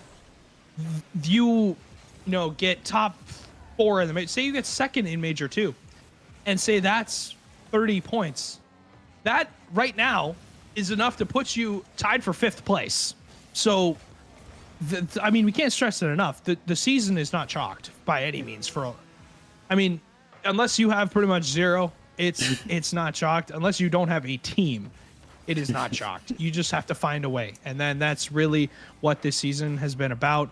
As Dicey puts in his 2nd and a 4th for Kansas City trying to ice this game. But, yeah, I mean, one thing we have to bring up, though, is the dramatic shift. I wanted to look at all leagues right now, the placement from this season to last season. And one thing that has to be brought up is we really have seen a complete and dramatic a complete and dramatic shift of which franchises are on top in all facets in every single league. As this one's going to be won by the Outlaws. They'll tie up the series in one apiece. This is what we wanted to see from them, is these, but a good win for them nevertheless. But one thing I have to bring up, the top 3 teams, top 4 teams, actually, I'll say, I can even say top 5 teams from last season for every league across the board. That's Rising Star, Challenger, and Premier. The number 1 team last season, number 1 franchise, you could say, was Green Bay. Number 2 was Rochester. Number 3 was Mankato, now the Winnipeg Atlas. Number 4 was Des Moines, and number 5 was Burnsville. You look at this season, Green Bay right now is sitting at 15th. Mankato or Winnipeg, they are dead last at 6-26 overall. Des Moines, who I said was 4th, they are in 13th. Burnsville, who I said was 5th, they are in 12th.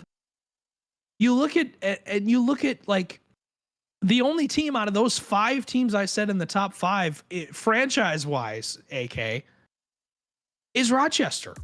Yeah, and They're in 2nd in every league. That's their average. That's their points per match is 3.92. One thing you also have to bring up, Bloomington was 14th last season. They're currently the number 1 franchise for every single league. They average 4.27 points per match. They have completely flipped the script. It's exactly what I was talking about. There are a lot of the franchises and now this is not uncommon. It's just more on the fact that there's new GMs or there is some of the GMs are the same, but they have drafted differently. You can tell they have made moves in the trade window. They have, done different things to alter their rosters. We've seen a lot of the teams that have had success, a lot of the players specifically, AK, by the way, your nameplates are off. There's a heads up for you. There you go. That's okay. I had to, dude. We had to lock in. But game 3 kicking off between these two as both of them trying to get going. I love Flamethrower's background. Okay, kind of cool.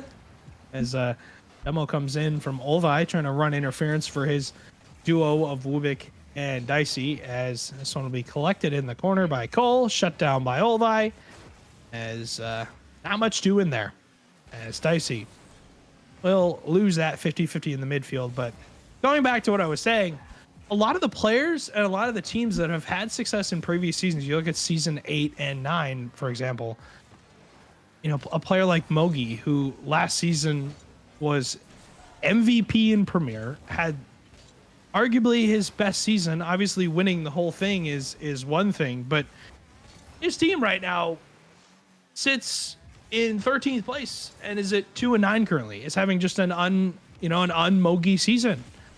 I mean, there's other players I could name off that are not doing the greatest. As that might have been an own goal from Olvi. I think it was, unfortunately. Couldn't fill past though. Shut out by Dicey, but B Moore's touch gonna go. Passing to Olvi. Nice shot, guys. And but yeah, no, this has just been an uncharacteristic season for a lot of players, but a good season for a lot of other players who haven't seen as much success. Yeah, I mean, I could be wrong, but just looking at the standings myself, it just looks like out of all the winners from last season across all leagues, the only 2 who are in the top 5 are Gatman and Tox. Yeah. And even Thermal with Bemidji is having a pretty good season.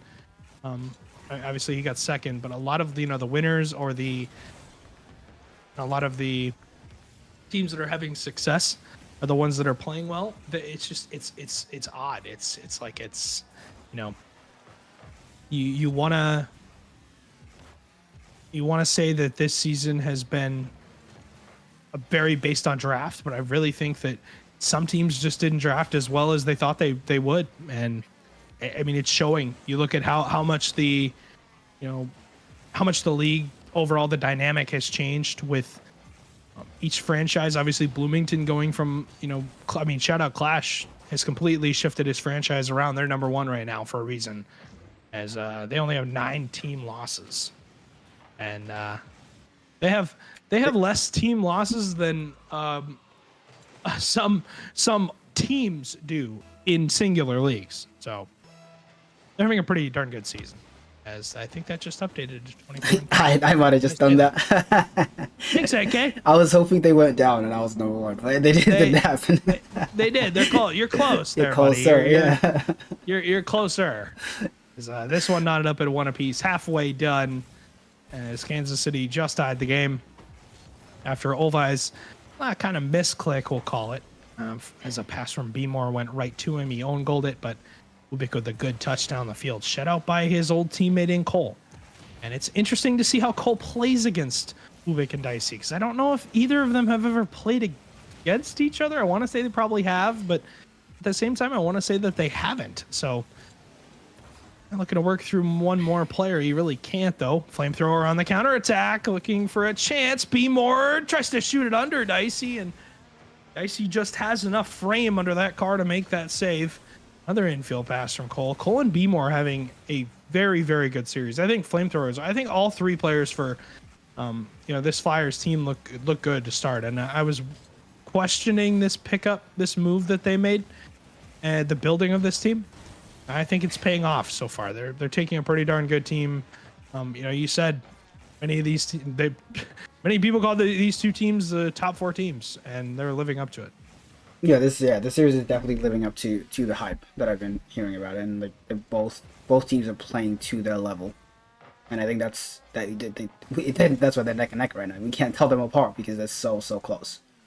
But somebody has to win. Somebody has to show up and show the X factor and just get the team that much closer to the goal of making LAN and winning it all.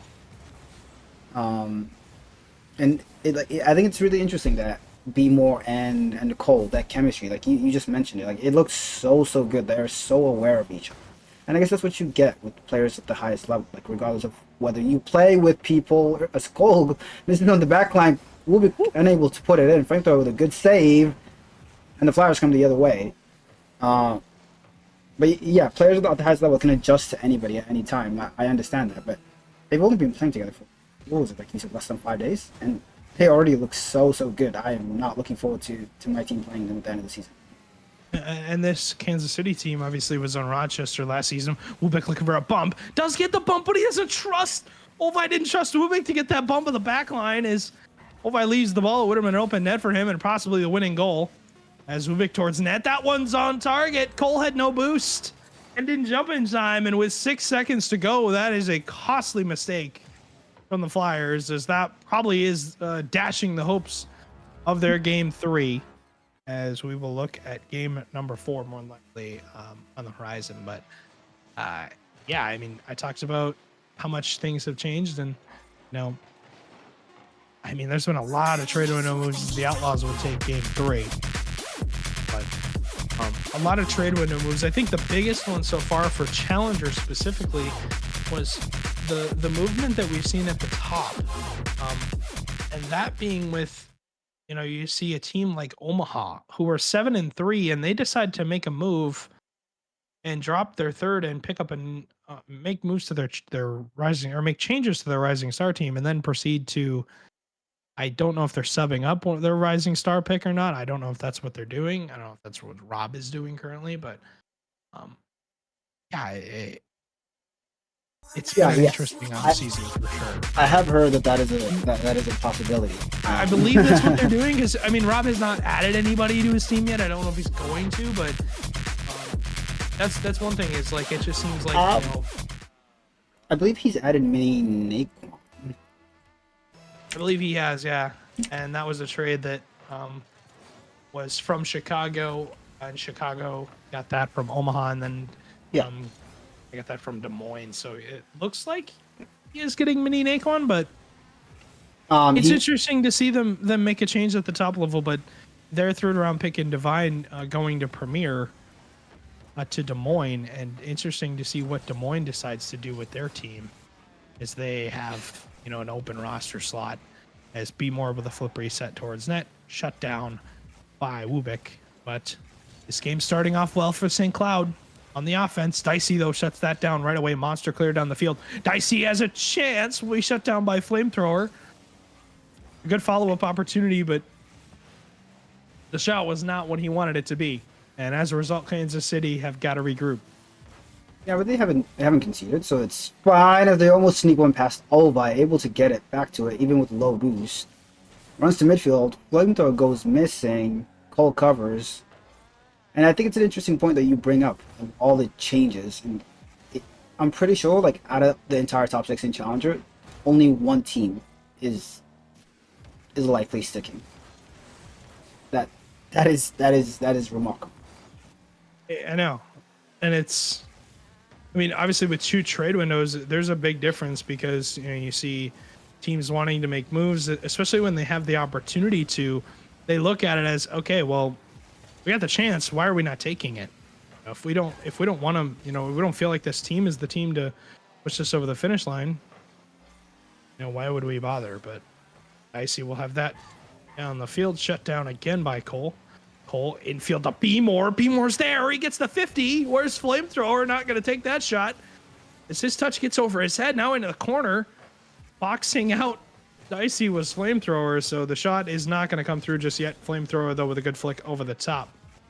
As the beat out comes from Cole, the double into the corner, but that clear from Dicey will put a wrench in the plans. As B-More can't really hang on to that. His 50 goes wide.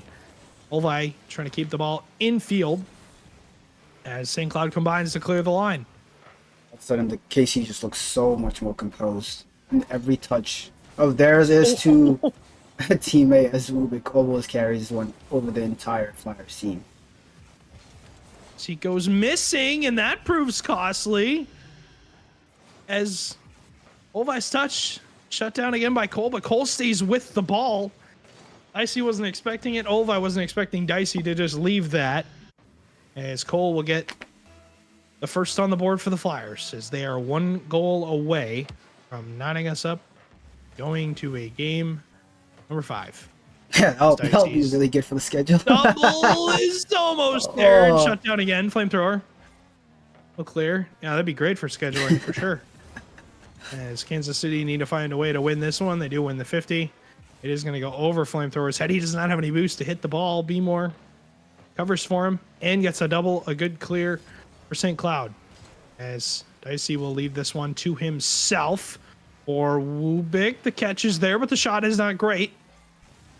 And once again, Kansas City have to figure it out on offense. No boost, though, for Olvi here. The demo from Wubik, but again, the 50-50 does not go their way. I'm probably going to keep saying this, but I'm really, really impressed by this Flyers team because, yes, they are losing. I understand that. But I, in my humble opinion, did not expect much of them. Yes, they're very top-heavy, but I thought a more well-rounded child team would just roll them, but they're competing so well. And in a lot of most of some of these matches, like, they look like the better team. Yeah, that's just me not knowing ball. As Flamethrower almost puts one away. Olvi to get it back. As the Owls double commit on offense, trying to sneak a goal through. Wubik with the control touch takes his time, tries 50ing it through. Oh. And Cole. Well, I'm pretty sure I've seen him do that in a Prem series, but we'll just move past I that. probably have. Probably have, to be honest. I probably have. Probably seen that. But yeah, that one sucks, not gonna lie. 1-0 101 1-1-0-1-1. As a minute and 1 seconds left, we'll tie the game up at 1 apiece.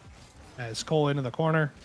Ubik Does hit the ball into his own teammate. Flamethrower down the field looking for a teammate, but Beemore will be there as Dicey finds Olvi infield. The shot is blocked by Flamethrower immediately. St. Cloud holding down the midfield line as they'll get a clear. They're looking to block out the midfield so any shots do not come through. As I think this Rochester team, I mean, this feels like the season where they get back on the same team. They feel like it should have been, their season last season. They had the best record. They, I believe, won both majors. They did.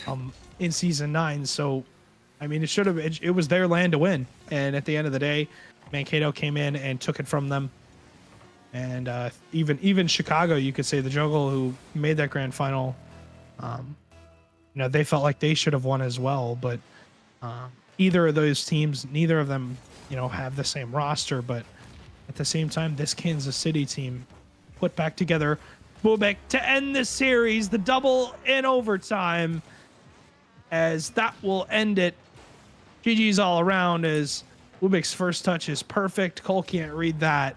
As St. Cloud they had a good series, AK. They showed out. That was a good one from them regardless. But I think this Kansas City team is one that you are going to be talking about after this week. Especially with the break. They got plenty of time to, reborn the chemistry. But, yeah. Honestly, a good showing from them against the St. Cloud team that now not having the best luck. I mean, they're 3-8, and Kansas City with that win bumps it into 8th place.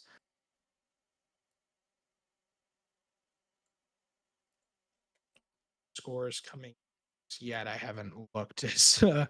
I probably should, but No, I'm keeping track of this. It's not much. Looks like Minneapolis going obviously 2-0. They beat Bloomington. I'm now taking down Fargo, as that is a big win. Actually, looking at that, Minneapolis jumps up to 4th place, as they're now 8-4, and knocking off Fargo, who is 8-2, or now 8-3, as Omaha does beat Burnsville. Omaha, obviously, a team that made a move, but they end up, doing pretty well, as Omaha indeed do have Mini Naquan in that trade. I guess didn't update that roster, but yeah, regardless, they've been pretty. They're doing pretty good. I think this overall should be a good night of Rocket League, but it is turning out to be. Yeah, and we have more action coming up when we come back. The Burnsville Inferno with a sub today, because they don't have a full roster, unfortunately. Looking to try and get something out of their season, as you said, on the bottom, on the second to last, on 15 points. But there's always hope, as you said. Playing the Duluth Superiors, who there might be roster moves for them on the horizon. Nothing has happened yet, so that'll be interesting to see how the team plays together, knowing full well that there is something in store. We will be back with the Burnsville Inferno against the Duluth Superiors in a few minutes.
is all I need. Oh, they almost really made me wonder, will my heart escape the rain and thunder? Then you found me in a deep blue hour. I'm never looking back. Falling for you suddenly shakes what I knew. You're breaking through, brings me to life. This is what it feels like. This is what love. This is what love. This is what love. This is what it feels like.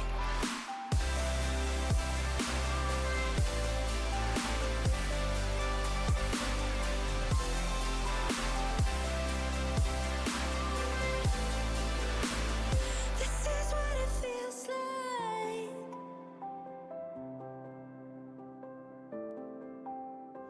This is what it feels like. Mm.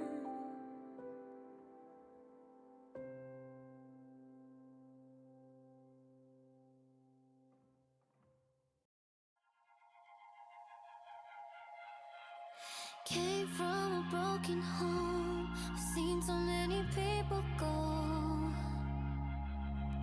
Learn to make it on my own.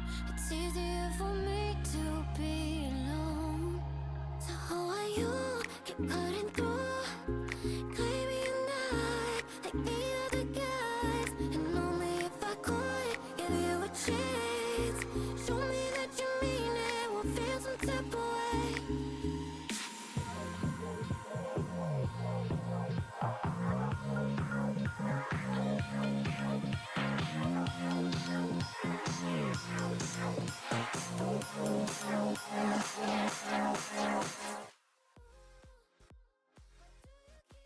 Welcome back, ladies and gentlemen. I'm unmuted. AK's unmuted. We're locked in, ready to play some Rocket League. First two matches were great. You have to remember the first two matches were very good. Okay, first one was a reverse sweep. Obviously, was a good one, courtesy of the Minneapolis Miracles. And last one was a win for the Kansas City Outlaws. No, they went 2-0 this week, so they had a good week.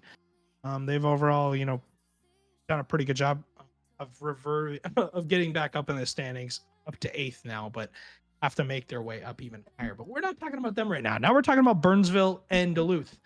The Inferno sitting in 15th and Duluth sitting in 6th. Duluth making a move with their team hasn't gone through yet, so they're still going to be playing with part of their old roster, but not all of it. As obviously you've got Yeah, I this believe when Inferno it's team. I believe that when it's all is- said and done, Bob will be the only one left on this team. I believe so. Yeah. And they're playing with a sub obviously today, not having DJ. They did drop DJ. That I believe went through, but the movement of Calster has not gone through yet. So they haven't brought the boom yet. But Okay. waiting on Burnsville to get in here. Yeah, Is, I want to leave. The Inferno. The Inferno. You obviously have Flair, Bendy Straw, and Carl is nuts, and Carl's nuts, I blah believe blah we have blah, whatever you everyone. want to say. As they are not. Are they in here? As yeah, they are in here. We can send them, whenever we want to, AK. But we got to give our predictions super quickly for this series. I'm gonna go with the Superiors. I still think the Superiors are gonna win, even with Kirby as their sub up from Rising Star. I still think they're gonna get it done. These two teams are gonna kick it off. A lot of work to do for this Burnsville team if they want to even consider making land. For Duluth, a win here would be good for them and obviously their new team that's coming in with the movement of Calster up to Premier, as he always finds himself going to Premier every season. As let's find an infield pass to Kirby. Kirby will go off the backboard, but his teammate and Bob was demoed. Flair's touch nearly gets by Calster. And a minute in, AK, I did not ask for your prediction. I don't remember what you said.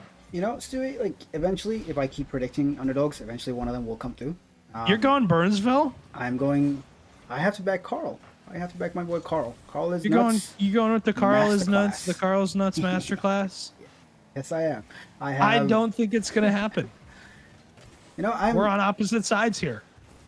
You know, Just like we normally are. All right. With Kirby hitting that, it's definitely not happening. No, it's just a lucky first shot. Not much Oh, to be yeah? worried about. Definitely. They may have Calcert. He might be him, but I saw, like I That said, wasn't I even still. Cal, that was Kirby. No, I'm just talking about the team as a whole. They might have Oh, I know. a nuke in the background, but I still back Carl, Bendy, and Flair to take this in. It's not even going to be close. They're getting in 4, actually. They're doing 4. I'm going Duluth in 3. I don't even think this is going to be a series. And yeah, if you're wondering, the colors are correct. As Kirby is having the game of his life to start, as that is a absolute ridiculous shot. As he lines the double, puts it in the net.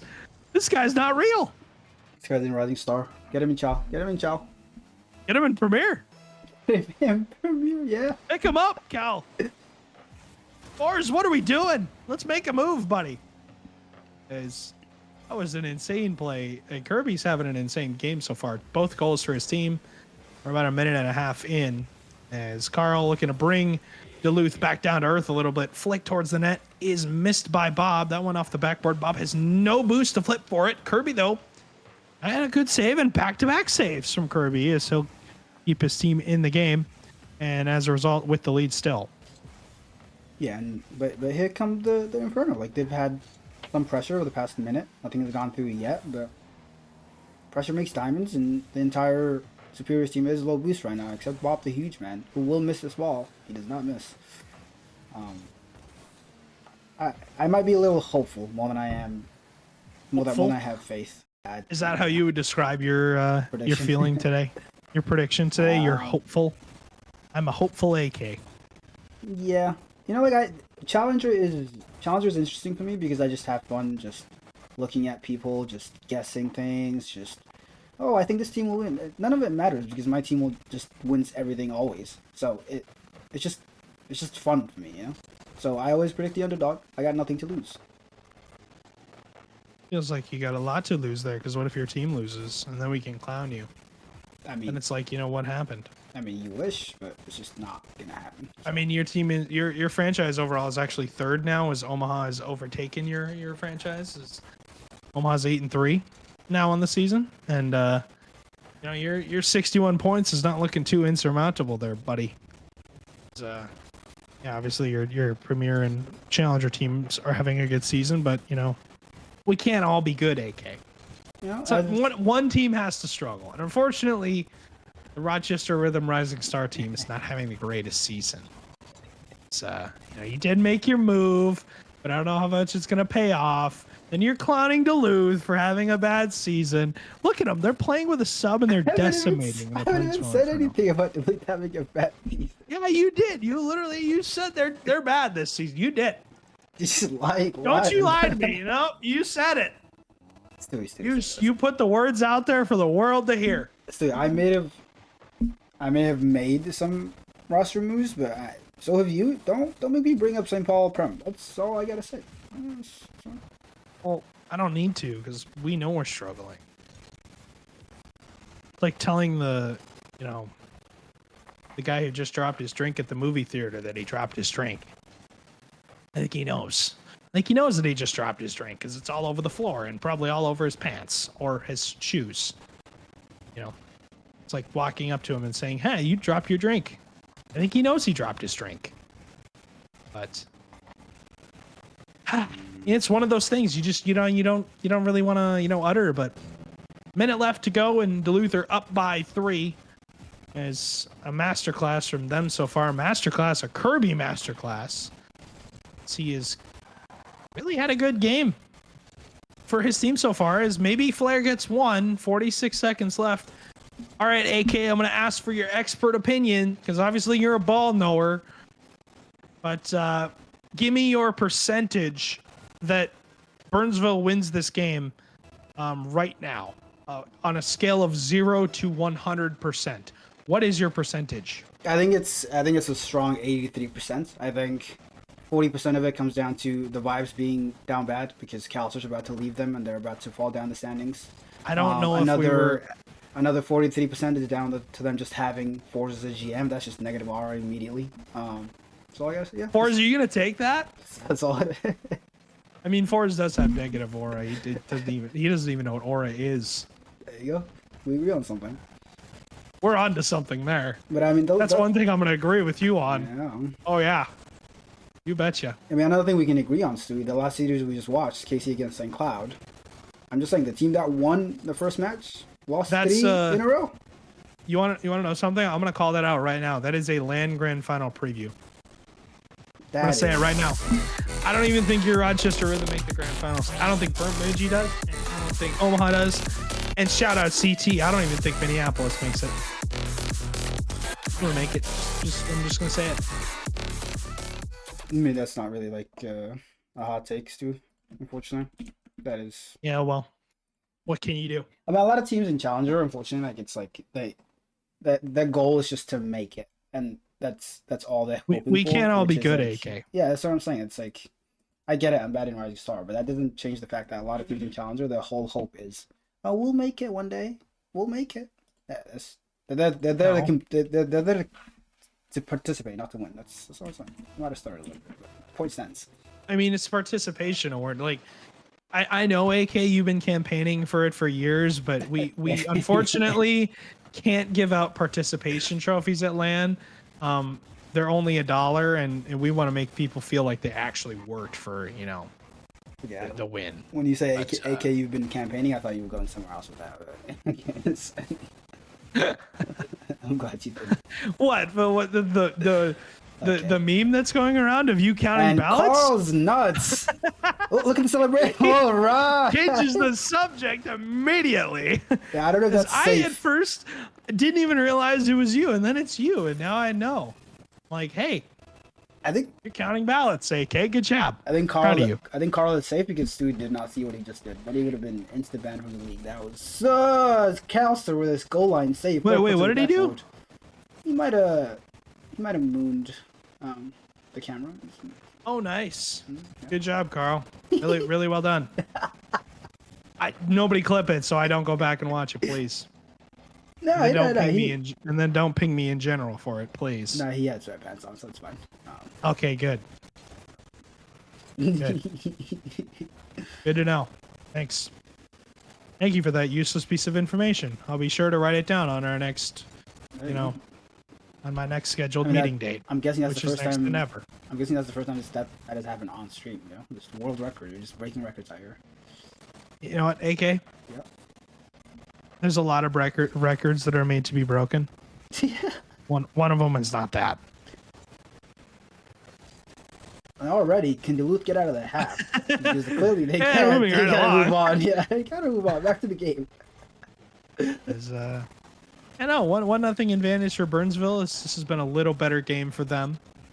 And a minute and a half in. I mean, we're early on in this game, as Burnsville's obviously up 1-0, but not in this series. They're down 1-0 is after that Kirby masterclass in game 1. We'll see if he can continue on having his momentum in this series. But so far, Burnsville have done a good job of shutting down this offense from Duluth, as Calster flip reset towards the middle. Will keep his flip, but ends up losing possession of the ball, has to rifle it into the corner. It does not gain much from that, as again, Duluth are forced to play some defense here. Flair does not get that flip reset, kind of runs out. Calster again shuts down Bendy Straw in the corner, as Kirby can't get much to go, ends up leaving it for a teammate. And I mean, still, Duluth struggling to get any offensive chance to go their way. Yeah, but they only need one as Carl almost pulls a Cole and puts it in his own net. Thankfully he doesn't. Puts it down mid. Nobody's there to follow up. Calster cuts it off. And yeah, this game is like just teetering off now. And I think Duluth has has used up all the energy on game one as Kirby goes missing. Bob passes it to Bendy Straw. Unfortunately, he dunks him again. Able to get away with that. Yeah, Duluth's offense has been lacking. Hopefully there's no jinxes incoming. Watch right here.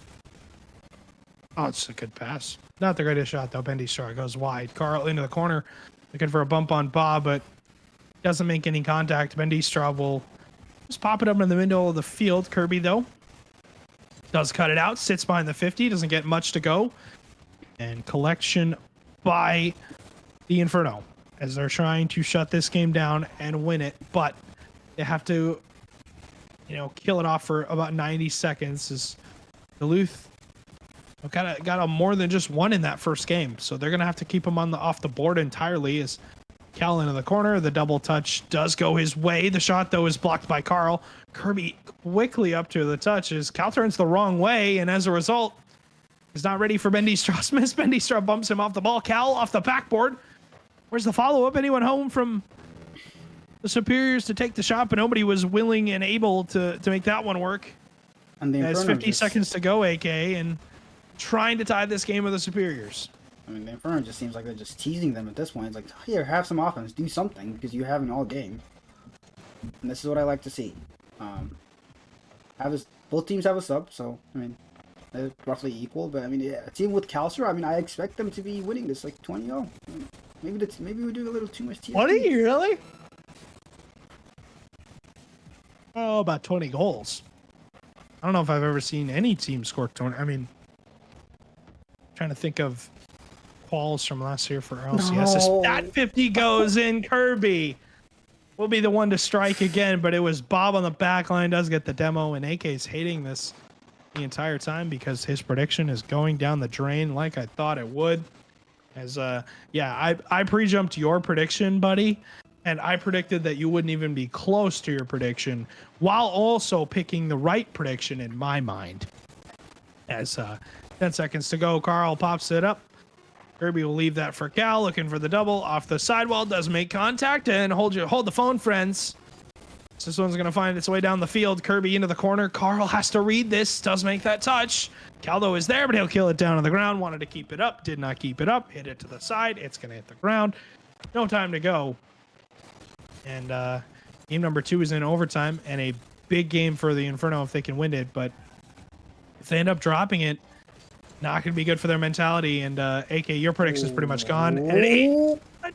Oh, you got saved by the skin of your teeth, my friend, as that won't be saved. Calster into the net as 2-0 lead for the Superiors, looking to sweep the Inferno. Unfortunately, conceding that Mickey goal with 18 seconds left. Mickey goal, yeah. I mean, they all just overcommitted and backflipped and then Oh, one you back betcha, at my them, friend. whatever, it's fine. But yeah, I think that's gonna suck the life out of them, unfortunately. And yeah, I thought you said that's gonna suck the Wi-Fi out of them. I'm not sure how you can do that to somebody, but I'm telling you, my hearing's going. I'm getting older and older by the day, and I couldn't hear. I couldn't hear anything anymore. I mean, it's insane, But yeah, Superiors will win this one in overtime. The Inferno had the lead for the whole game, and that's one thing as a player. It gets really frustrating when you hold the lead for the whole game and you feel like you haven't won, and then all of a sudden at the end of the game, it slips from your fingers and not able to get the win. As the Superiors up in the series 2-0. Can they close it out here, AK? I think they can, but I think the Inferno, you have to give them life though, AK. They showed life in that last game. They showed that they can contend and that they could do this, but it's really going to take a lot. Unfortunately, I think unless they get a super high octane start and just get a kickoff goal or two, I agree. That last loss is just that was brutal. It's so tough. I mean, especially when you, like I talked about, you lead the game the whole time, and the other team gets a goal with very to little or little to no time to go in the game, and all of a sudden it just feels like all the life is sucked out of you. You did all that work just to be tied again, and you're obviously not going for ties. You want wins. As it's super tough. It really tests your mentality for sure. As know, Superior's up by 2 here, and that's one thing is you lose that game 2, especially it being game 2. I call it the most important game of the series for a reason, especially in a best of 5. When you drop that game, you can either be, tied in the series or down 2-0, or you can be leading 2-0. It's so important. As finally Carl gets on the board, we'll hit that one down the field, opening up his book of knowledge, as you'll make this a 4-minute contest of a 1-goal advantage once again for the Inferno, but they got to hold the lead this time. Yeah, Carl putting on his backpack because he has been on it this whole series. And hopefully, I've been seeing a lot of double commits, especially from, I don't mean to call out one player individually, but Bendy Straw. He's been double committing with both player and Carl, and I don't know if that's like a just team they're not really a team. Carl is the sub, so maybe just lack of chemistry, but all goals are avoidable, so yeah, I understand that, but that goal they conceded with 18 seconds left, like in game 2, as you said, the most important game in a best of 5, he double committed in the corner, one of them backflipped, and the last guy just got demoed. Like, that goal was more than avoidable. That was extremely disappointing. So hopefully, as he goes missing, Flair able to cover. Hopefully he can slow down, calm down. He's going a little too fast in my opinion. And they can just continue what they've been doing, because their control pressure in midfield is actually really, really solid. Somebody has to put a hand up. Kirby goes missing. And they don't really panic on defense either. They look for each other. I like this. From a team that's bottom of the barrel in Challenger with a sub who lost probably their best player to another team this trade window. They're giving Duluth a fight for all the marbles. As Kirby tries continuing on his double attempt, saved by Flair. Bendy blocks Calster, and Flair able to get it away. And I've been speaking about Carl and their Inferno because obviously I'm backing them because that's my prediction. But Kirby has been excellent in this series as well. Like, he's been playing so well.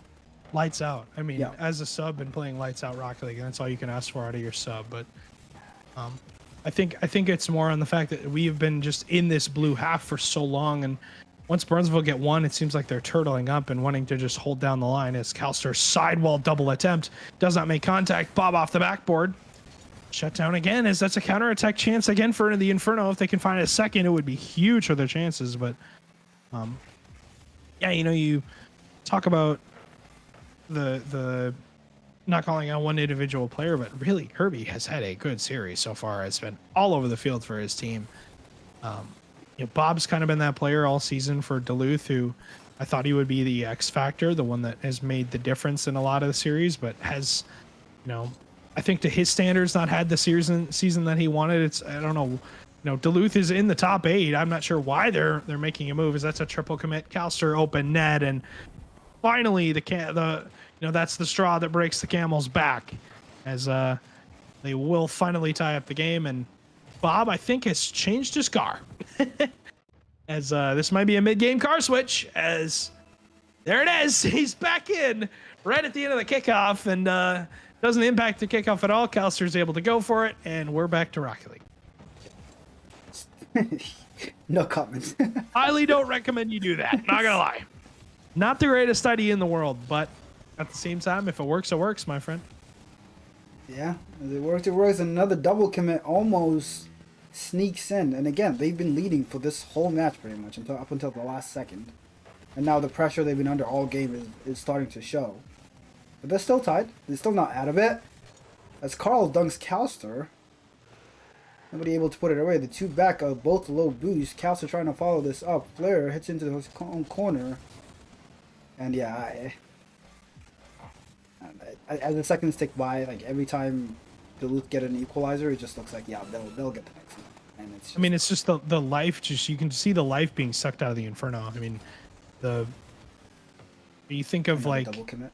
It just seems like they're trying to do the best they possibly can to survive in the moment, but they're not realizing that the moment's going to be gone here in a second if they're not careful.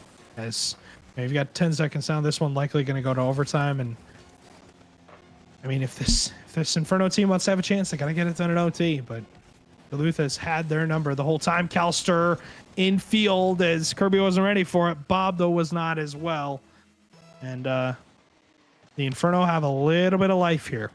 Not much time to go, but they do have a chance. That's all you can ask for, though.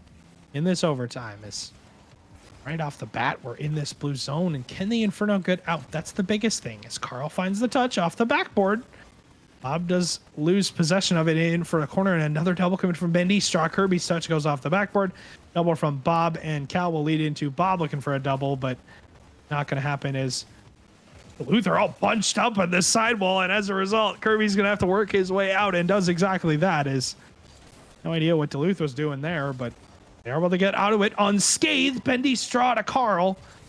That was a great infield pass, but it was a better save from Duluth.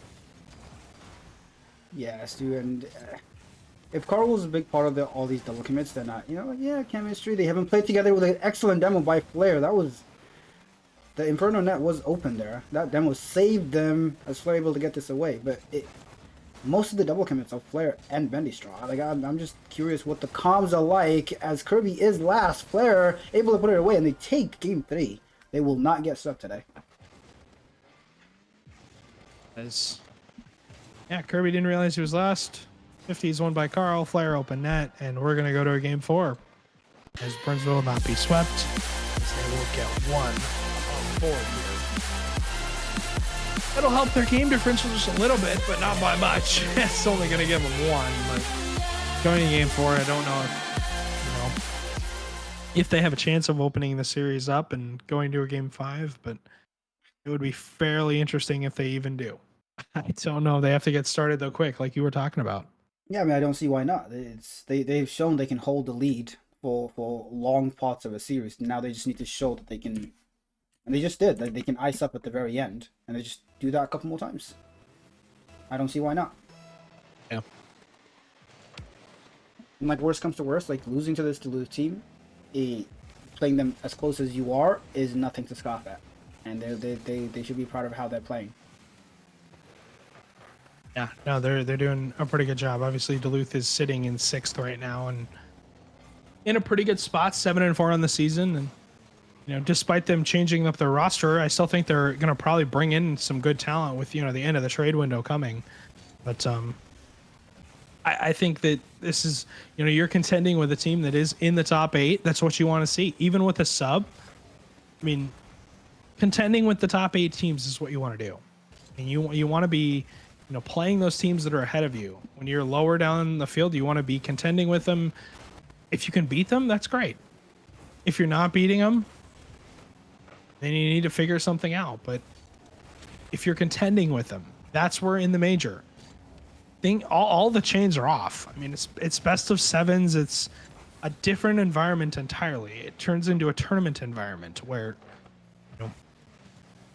mistakes matter even more because you have a lot longer of a series to play, and some people are not, great in best of 7s. It's just how it is. It's the same with LAN. I mean, it's a whole different atmosphere. And when you're contending with the teams that you need to beat, when you get to that major, that's where you can, catch them off guard, and that's where you make the points back. But this game has been a stalemate to start, and 4th game of our best of 5 in the 3rd match of the night. It's been a good one. I mean, and the Inferno's early game pressure again is there. Like at the beginning of every single game, the first minute or two, like it just seems like they have all of the offensive pressure, and then they just sneak a goal in. They're looking to do that as Bendy's in a 2v1. Bob throws it away. Flair should be able to clean this up. Calcer low boost 3rd. Excellent dunk by him, able to save his team a goal. And it goes back to the Inferno half. Carl is awkward on the backboard, able to get it away. And yeah, as you said, this game is a stalemate, but that's credit to the Inferno. And maybe my predictions won't come through. They won't win in 4, but you can win in 5. Win in 5 is the same, exactly. Yeah, it doesn't matter if you win in 4. You can win in 5 if you need to, but no stalemate for the first half of this game. I was last. Does come in on that. Calster does hit it right to Bendy Straw. That went off the backboard. Bob's touch does not get as far out as he wanted. Flair was looking for a catch into a reset, but is dunked away by Bendy Straw. Carl will get that one to go to the sidewall. Flair will knock it off the backboard for Bendy Straw to look at, but does not really get anything to go. As that one's going to stick on the backboard of Duluth as they're in such an awkward spot, but they're able to get out of it. And that's all you can ask for. But at the same time, they need to, get this goal to end this series off because we do not want to see another reverse sweep. I think you do, but I don't. I mean, do I want to be right more than I want to go to sleep? No, not really. As Calster looking for a double, misses it. They bump each other. Flesh should be able to put this away. Slowly shot. And then Inferno triple commit to that. I think Bendy already rotated back, so it should be fine. Oh, no. Yeah, this is some dangerous rocket league, dude. Yeah. Definitely. Bob off the ceiling. Does he get that touch? Double coming again from Bendy Straw and Carl. Bendy Straw, though, does beat Kirby to the ball. Bob, no boost, left back all alone.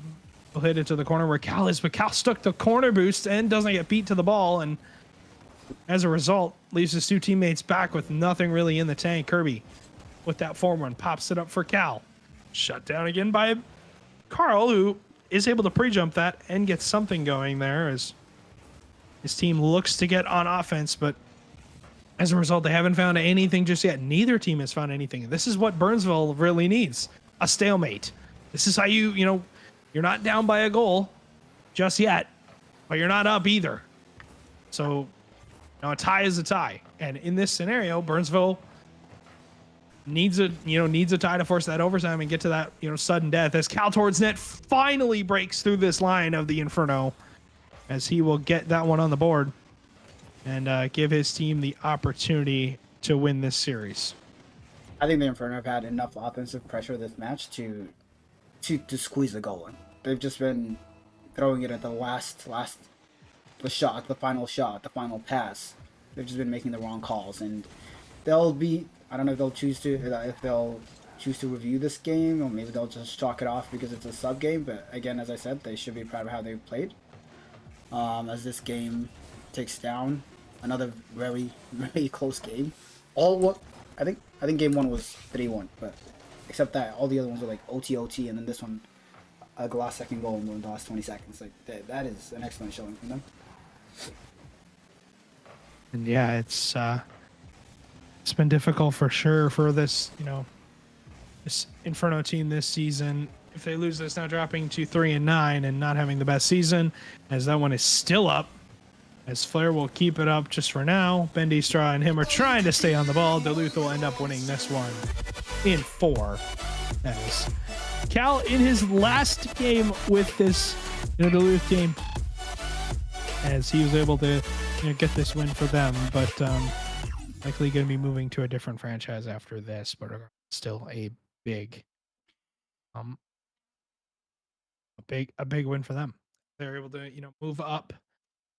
I believe in the standings as a result here is, I'm if I put in the scores as that should be an interesting thing for sure. As thank you, Nightfang, for that information. As Duluth will move up to 8-4, and interesting overall for sure.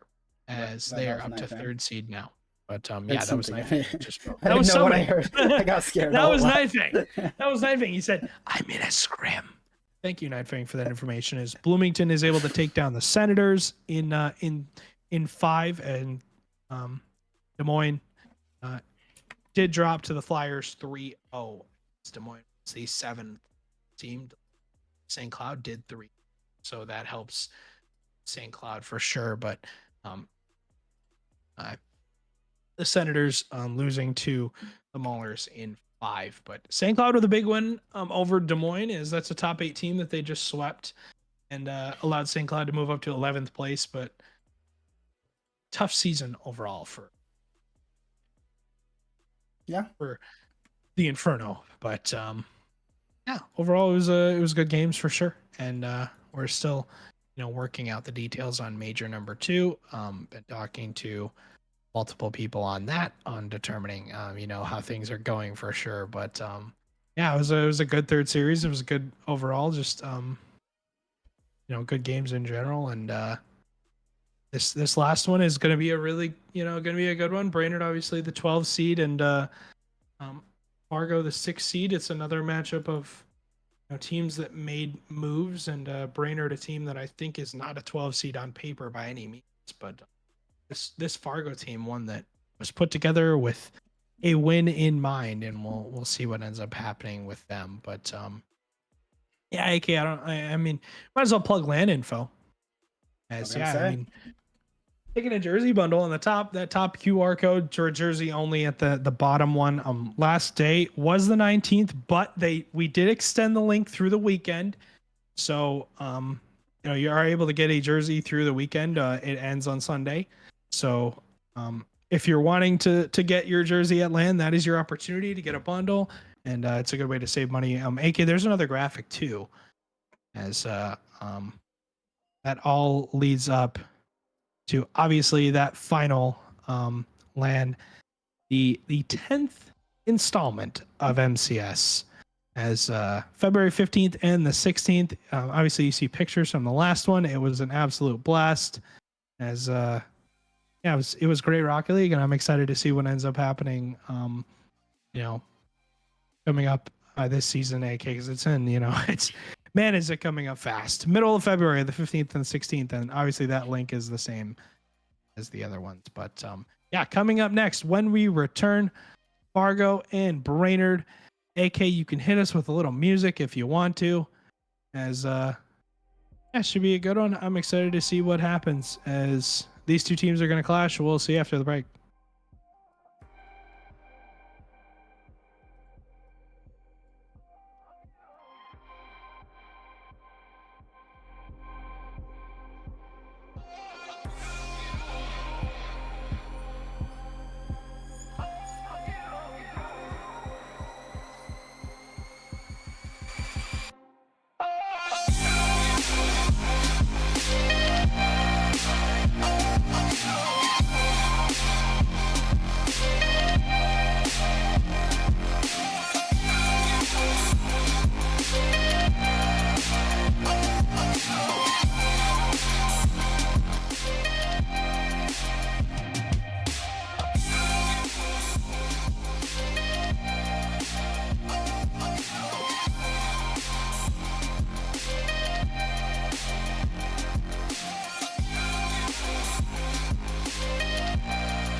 Welcome back to Week 6 Challenger action, our last match of the night. It has been a really fun night. I am joined back again with Nightfang. Hello. Welcome back, buddy. Have you been watching the games after the Yes, Brooklyn I have. Nets? Yes, I have. It's been quite a game, I can tell you that, all night. And we still got one more in the books against Fargo versus Victory. What's your thoughts on this outcome? You know, I would have said the Fargo Steelhawks overpower the Victory, especially considering the Victory will also have a sub in Zoms. But every single time Zoms has subbed up in Challenger, he has not lost. Damn. And the Fargo Steelhawks have lost tonight. So, Yes, they have. I don't know, you know, like I got to back my boy Zoms here, unfortunately. Undoubtedly. But my argument is the only reason they lost against CT's team, which did not reverse sweep. So you got to say CT's confidence, their team confidence was probably very high compared to the Fargos, which have been struggling recently. You got to say they took that win because they were playing their perfect, say. But who knows? That's my standpoint on it with their loss last tonight. But out of this game output, who do you think is going to take the game or take the match? No, I think the Burn Victory will take it in 5. Okay. That is where I stand. Obviously, my predictions have not been going so well, so I don't know if you want to follow me on that as we get started in game 1. I want to say, since I'm part of the Fargo team, I want to say Fargo's going to take 3 games, 3 out, nothing else. That's just me. Okay, that's very interesting. Obviously, this Burn Victory team does have a sub. Their full roster, about a week, maybe 2 weeks ago, they did sweep the Rochester Rhythm. What was it in 4? But they did beat the number 1 Chow team, so they have something about them. And as I said, every time Zoms has subbed up, he might be the best Chow player in existence. Hey, so all hats to them if they get the win. I guarantee you it. But starting off right now, it's just been a minute in. They're kind of just testing the waters right now. Eli with a big boom downfield. Zoms with a control. Eli with a challenge 50 mid. Hayes take a shot downfield, but off target a little bit. Aqua. You said like this is your franchise. So are you looking to spot their mistakes, and if they lose, or even if they win, are we going to be getting some night bag coaching for them? Is that what we're looking at? Funniest thing, yes, but not to them because again, neutral, keep the game even. But during some script, with Hayes down right through the middle, but I did do some VOD reviews for them in the past.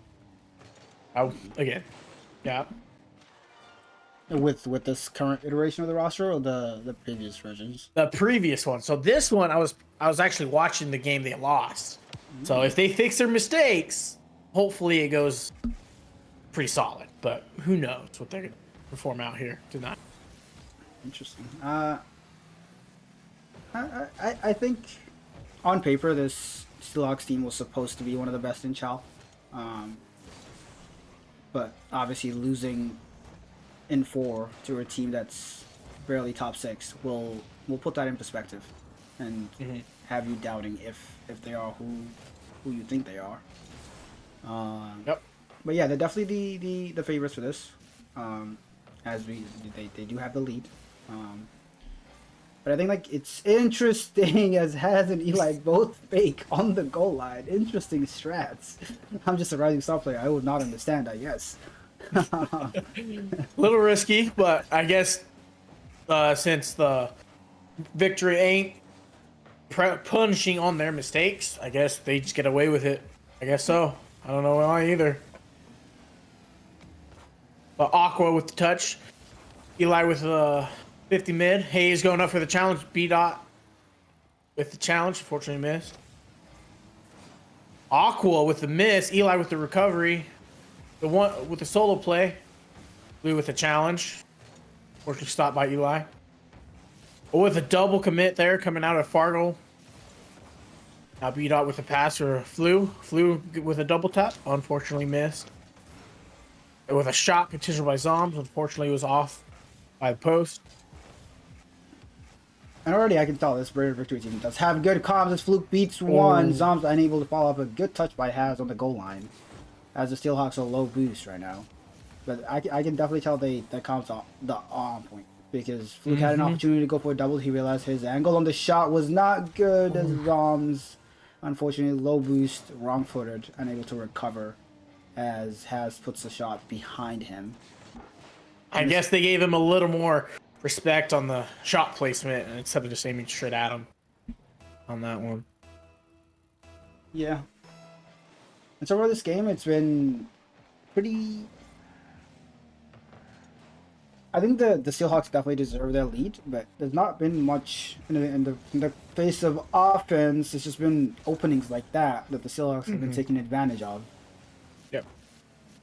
As Eli tries to sidle double, almost puts it through, Has just flipping at nothing. As Blauda puts one on the backboard, Aqua will miss. Nizam's able to put this away, unable to almost dunks it. Fluke and all three players of the victory are on the goal line. Has puts it on net. Zombs unable to put it and save it. And again, like another pretty much open net for the Falcon Steelhawks because the victory just triple commit. Most of it has not been because of their offense, like you said. Most of it's just been mistakes from Brain. If they fix the mistakes, I think that the scoring would be a lot more closer if they did double or triple commit, or maybe fix a little mistakes there. I think it would be a lot closer in game one. Yeah, but again, like I mean, today we've seen multiple times where just because game one is a blowout does not necessarily mean that that is an indication of what the series will be going forward. So the Victory still have a lot of game left. But I am not very happy about how their boost situation is looking. They're like every time they need like for them to have boost, they have to overextend and go to the midfield line all the way, and it's just forcing because the Steelhawks have all their players can solo play as that saved by. I believe that was saved by Blue. I don't know if a Steelhawks player was about to get to it, but that just like their boost situation is not. It's something that I've seen from the Steelhawks themselves, where they're just not very good about managing their boost. Unfortunately, this series, the victory, don't seem to be, and their follow-ups for each other. Zombs is trying to just play second. Yeah, I guess it is garbage time, so there's not much to analyze it. Yeah, it's just one game. Did you go next? I'm sure they will regain. Yeah. And again, if you look at the stats, yes, granted, they have a little more shots, a little more saves, but again, it was a close game just by stats alone. And if they just fix their slight rotations, boost manager is the biggest thing right now. They're just getting starved. They have to go back to mid, causing their offense to slow down, not getting very powerful shots on. They just kind of just again settle down real quick. You got game one under the belt. Let's get GG, go next game, perform the next. That's all you can do. Yeah, I mean, and we've spoken about this. The Steelhawks have had some solo plays that look dangerous, but nothing came of it. Like every single one of the goals they've scored was because of a mistake, an overcommit, an open net. Yep. So it's not. I don't think it takes much adjusting for the victory to be back in this. I think they're already in this. So I think understand. just hopefully less commits, less mistakes, and yeah, the series will be a good one. Mm-hmm. As we head into game 2.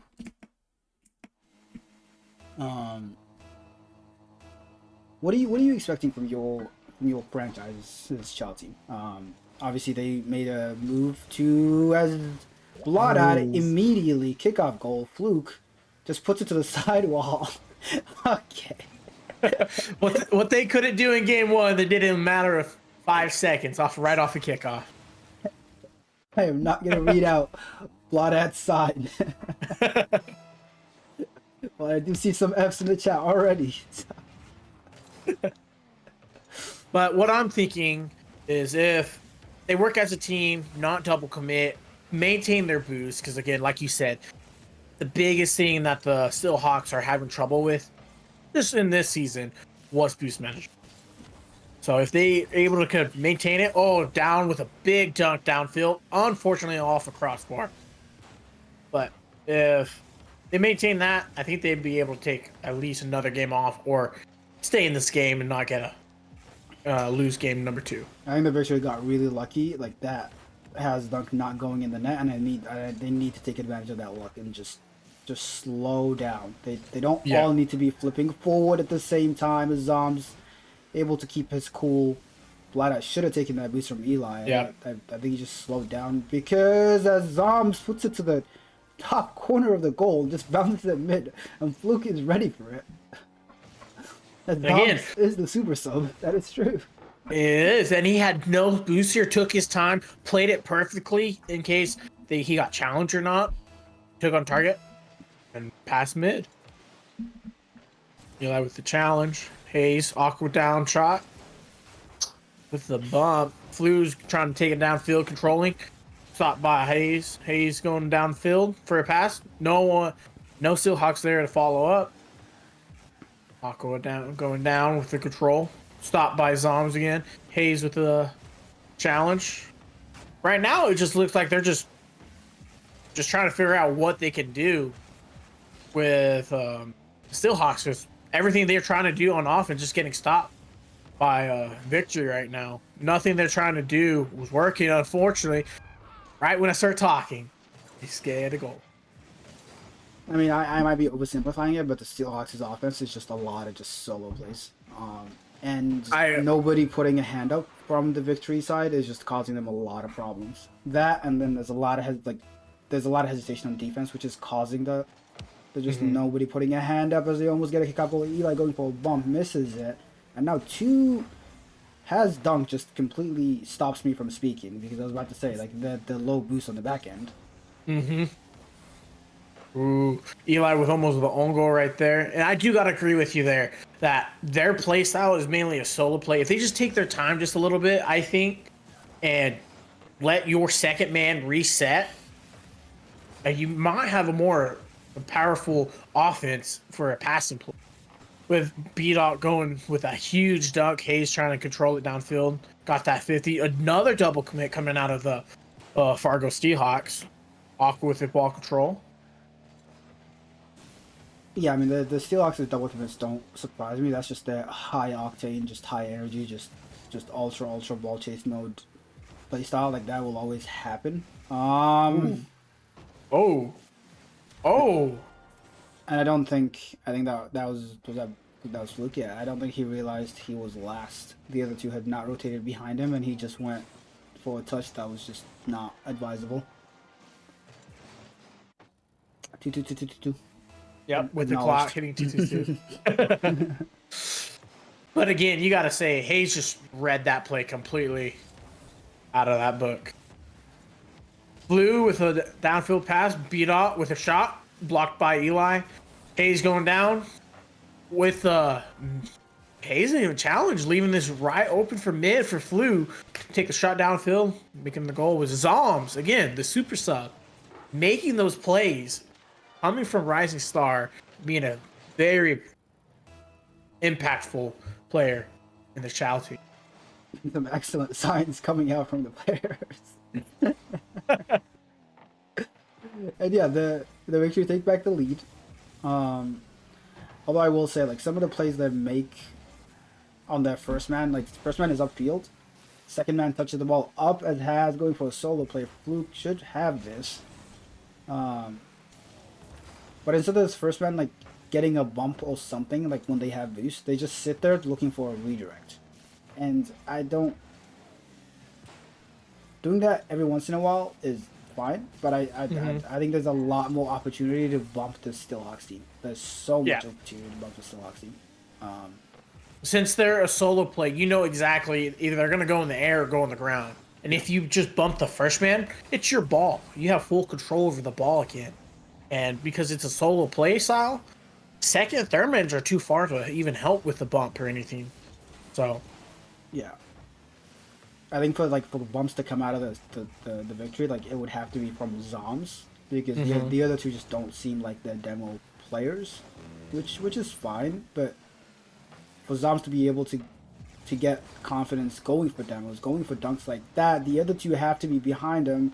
As Blada goes for a double fix of a Zoms, puts it to the backboard, Has able to put it away, and this should be an easy cleanup for Blada. No boost spawn.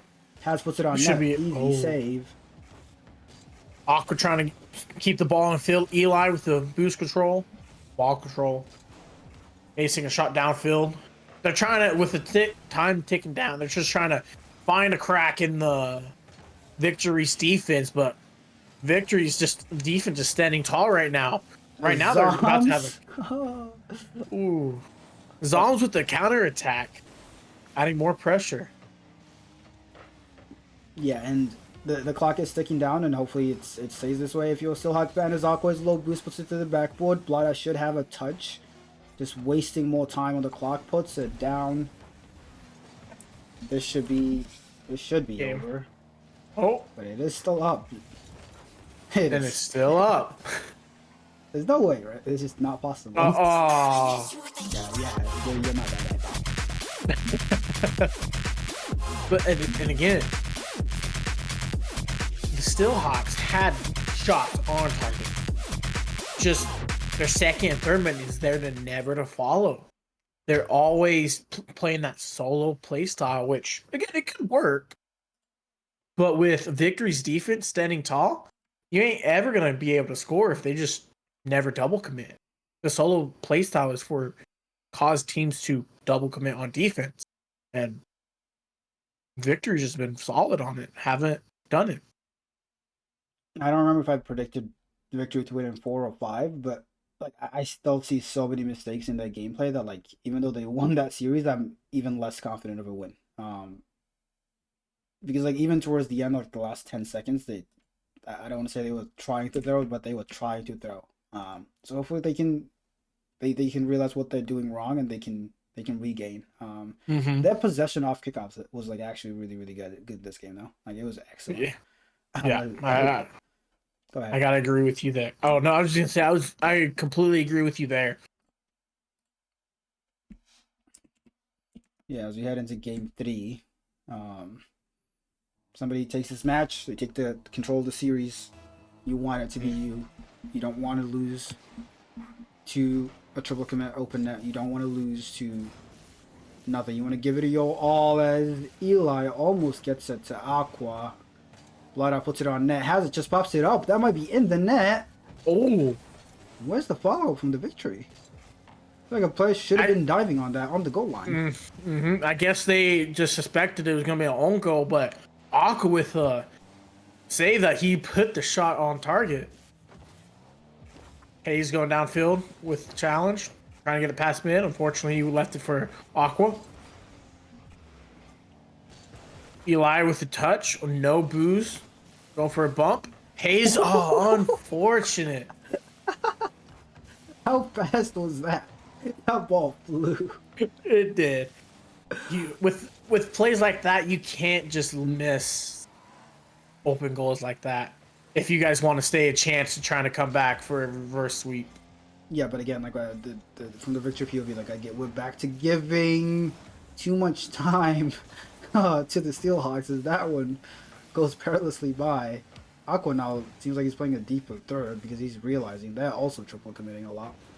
But every time like the Steelhawks are in the air, there's They're just letting the ball, let him have it for free. There you go, Zoms. Get some demos, get some bumps, chase him around as the ball bounces, but nobody mid. Zoms is low boost, trying to stay in front of these. Boost spawns. Beats Eli. Might have a dunk on one. Does not have any boost to follow up, and yeah, I don't know. Both teams this match have not looked. I haven't seen much offense in this series. In this matchup, sorry. Nah, it's more just they're just trying to force something out of a broken offense right now. Again, most of them are just playing not playing their best. With Hayes, unfortunately missed. So compared to game number 2 and 1, these players are just not performing how they were in the game 1. As Flu almost beat the entire Steelhawks team. Some excellent slow play. That's what you need to do to beat this Steelhawks team, because they will always just dive at you, as has with low boost. Fakes it. The entire Victory team also with low boost. Who has all the boost? It's just there on the field. I guess nobody's taking it. I guess so. I guess they just want to keep on offense, no defense. I think like in that moment, I looked and there was one player out of 6 who had like 50 boost. It's like, what? How did that happen? Zoms beats one. Flu able to follow it up. An excellent cheat by Flu and Zoms with a good flick over one. And the Victory take the lead in game 3.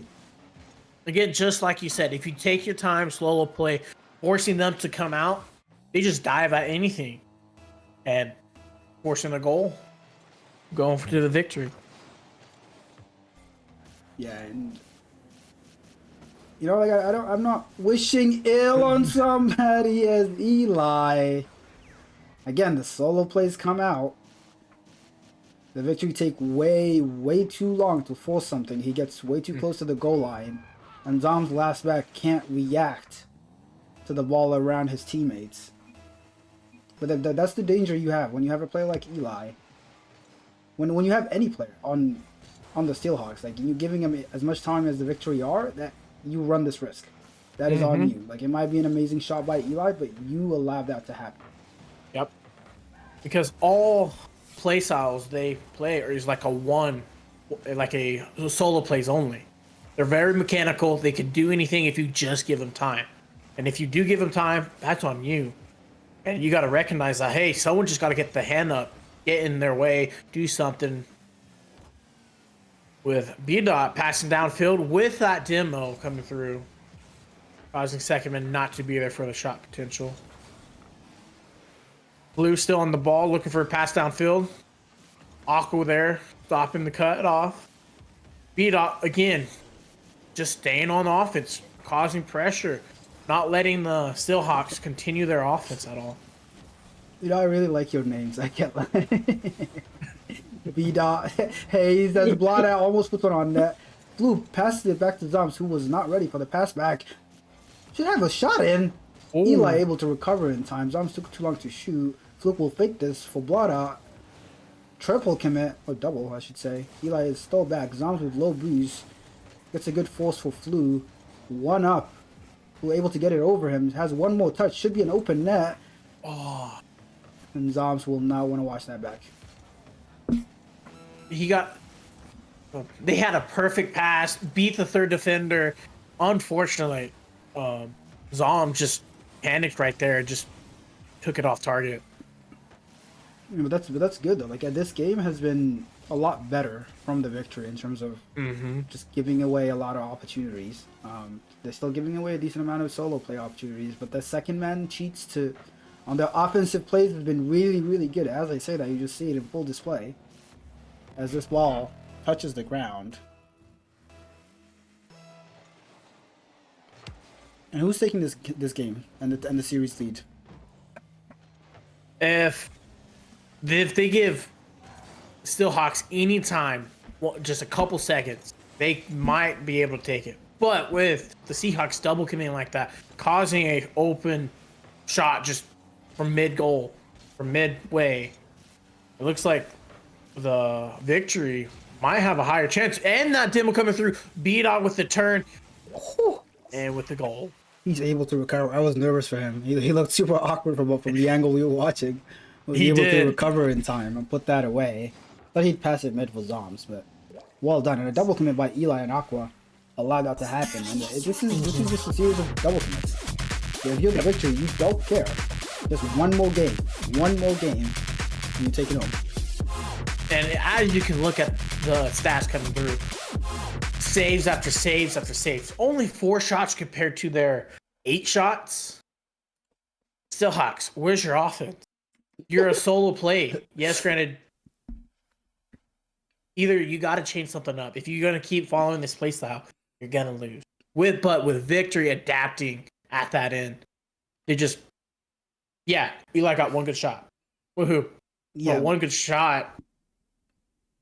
you're exactly right. You are exactly right, Knife. Like if you're hoping always that like that one good shot from Eli is gonna come through, it's just it's not a sustainable play style. And even then, I still think that I don't think the Brainerd Victory team are like exposing the weaknesses of this Silhawks team as much as they even can. I think they still have a lot to do. There's a lot they can still expose. I think they're allowing them to have too much boost on the backline. They're too safe. As I said, there's a lot of demo opportunities on these teams because they play so slow. They try to pop the ball, play time. Yeah. And like you said, try to do something.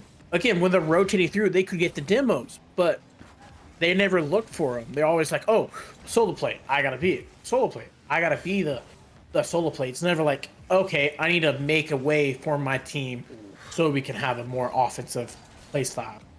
Is more like what they need to do. They need to just take the time, relax, and with a demo, as I was talking about it, causing the Seahawks to still have the offense coming in. And I'm loving the adjustment from Fluke. I don't know if I'm just noticing it as Zombs double commits. But after game 1, Fluke is like slowed down. Every time he touches the ball, he's just taking a slow touch, control touch, trying to beat one, playing 50s. Like he's been the linchpin of the offense as Bloodhead just puts it on net, hoping to smokescreen has. Puts it center for Zombs, dunks Aqua, and they have pressure still. Yeah, I mean, regardless of how this game goes, I think the victory have a higher chance of winning than I initially thought. This is I gotta agree with the Dolt. Oh. Bloodhead goes missing. Flu is I gotta last agree back. Just plays slow, able to put it away. Sorry, I thought there would be an opportunity there. Go ahead. No, just like he said, Fluch has been, with a miss by Zombs, but just like you said, Fluch has been that man to control the game, control the flow of the game, letting his team get the boost and let them set up for that offense with a pass coming from Aqua to Eli off of backboard. Yeah, and Zom's awkward. Gets a not amazing touch, and I think Flu was about to go, and he bailed on it when he realized Aqua had it, and that just made him awkward, and he couldn't recover. Yeah, if they make games like that and passing plays to each other, I think they have a chance to take this game. But again, with so much time left, they can score a goal and tie it up, and still come out with a win. Yeah, I agree. There will be opportunities, especially given how the Steelhawks play. You just got to make sure you're not giving them the free opportunities and the free solo plays, and you're putting a hand up every single time. As Aqua is just off the ceiling. Oh, Blue with the touch, unfortunately again. Eli down with an air dribble going downfield for the second touch. As challenge in the corner. B-Dot ball dot with a pass to mid, blocked by Hayes. Zombs tries sneaking it in. And yeah, they get the victory is starting to heat up, and that is in the net. Blood out with a beautiful dunk. I don't know who that was, and I don't know where the rest of the team is. Eli with low boost on the sidewall has just misses the ball. That is unfortunate. Mm-hmm. And Aqua, I assume, trusted the touch and just looked midfield. But yeah, the self-proclaimed best team and challenger. From the words of all three of them. All three of them have said that to me. Aqua has and Eli. Oh, is with a something.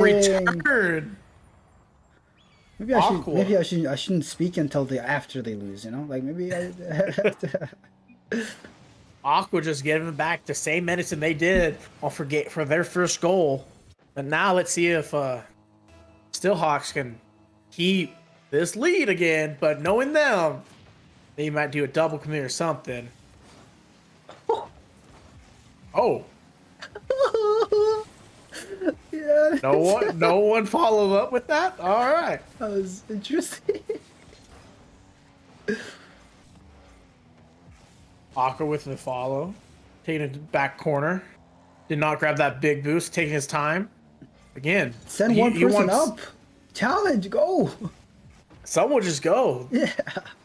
He was awkward the whole time there. Aqua with a shot potential.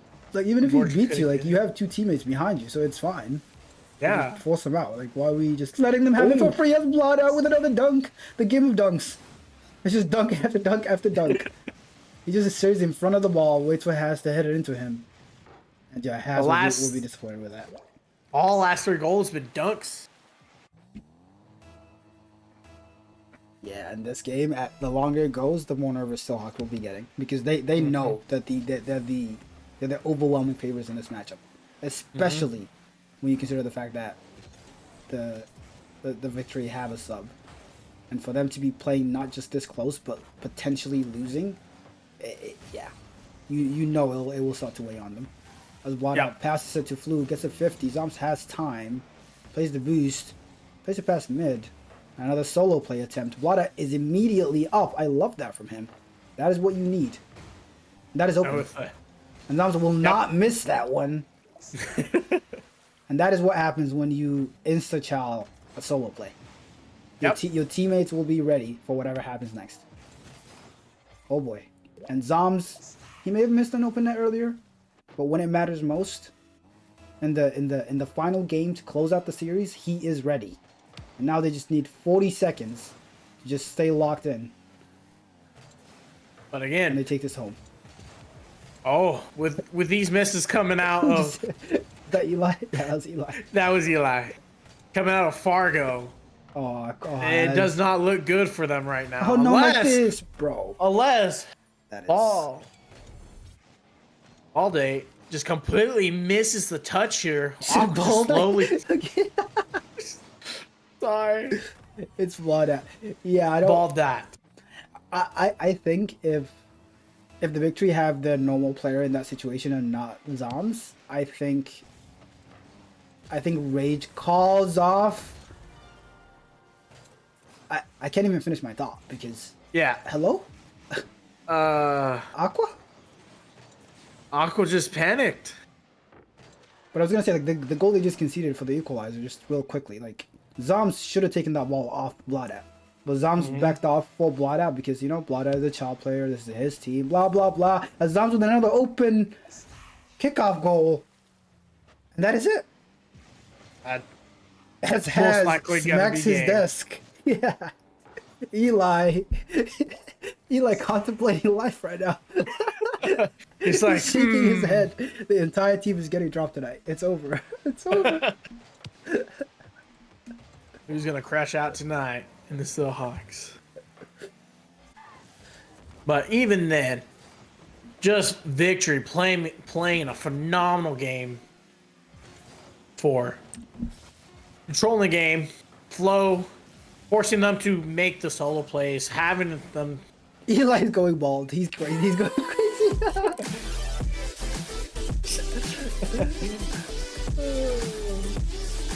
that was an excellent series from the Victory. We focused a lot on the Steelhawks face, which I think it's fair because we assumed them to be the overwhelming favorites, and they just did not. They just did not look like it. But well played to the Victory because they also played up. It wasn't just the Steelhawks playing bad; it was the Victory playing really well around each other. A lot of mistakes, sure, but that is bound to happen when you have a sub, when you have a team that hasn't played together, when you have pretty much no chemistry.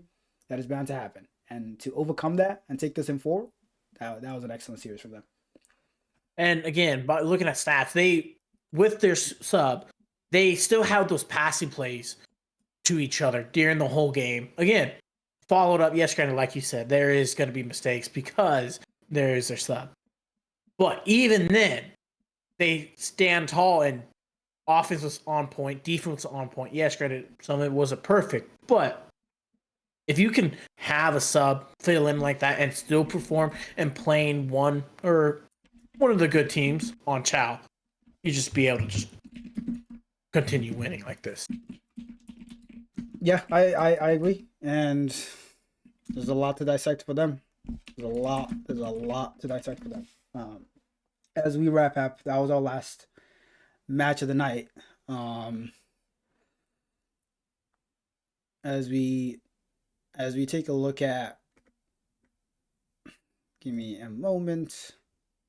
The rankings, correct? Is that what we're gonna look at? The standings, I could say. No, I was gonna watch just check in on the player of the moment. He told me he has a message to send out to Eli and to his own GM, maybe perhaps. And again, an excellent showing from the victory, taking the series 3-1 against the Fargo Steelhawks, who I'll be curious to see what is said. Yep. Zoms might be on a 20-minute delay or something. His message is he's taking too long to send his message. We might move past him. Yep. Yeah, I think it's time to move past him. As we look back at the schedule, and we just watched the Seahawks lose 3-1. First match of the day started with a reverse sweep, the Minneapolis Miracles reverse sweeping the Bloomington Maulers in what was an amazing series. That was one to watch. The St. Cloud Flyers gave the Kansas City Outlaws a fight for their money. They very super close games. Unfortunately, they couldn't take the series. Outlaws took it. Same story for Duluth. Although the Burnsville victory, like Burnsville Inferno, not victory. Too many team names. The Burnsville Inferno played super close with the Duluth Superiors. They unfortunately could not get over the buffer, losing 2 OT games, could not bring it home. And we just watched what was probably the best series. I'm guessing just like from a content perspective, the Game 5 reverse sweep was probably better, but this one was funnier, at least for me. I gotta agree with you there. With me casting the first game, which was the reverse sweep, and this one for fun, I say this one, but for action packed of Rocket League, I do gotta say the first series was a lot fun to watch with that reverse sweep. Yeah, and just to wrap up, let us give a plug one more time to the LAN ticket and jersey bundle, which is still up. I know it says 12/19 was the last day to get it, but we have extended it through the weekend, so you can still get yours using that QR code. And also, I don't know what I just did, but I did something.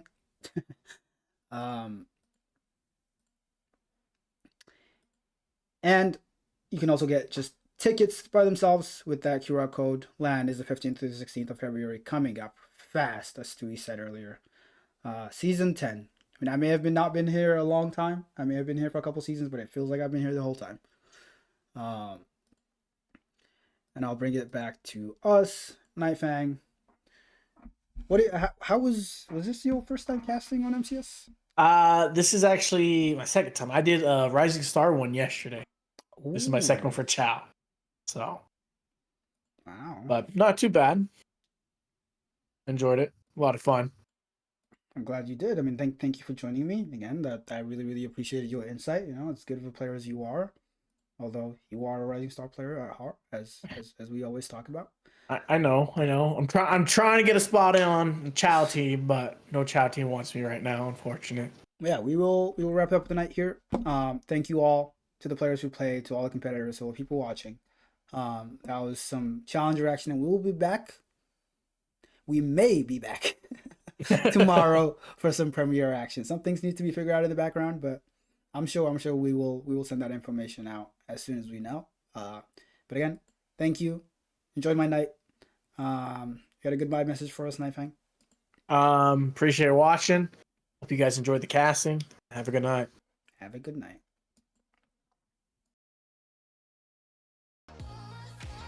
Life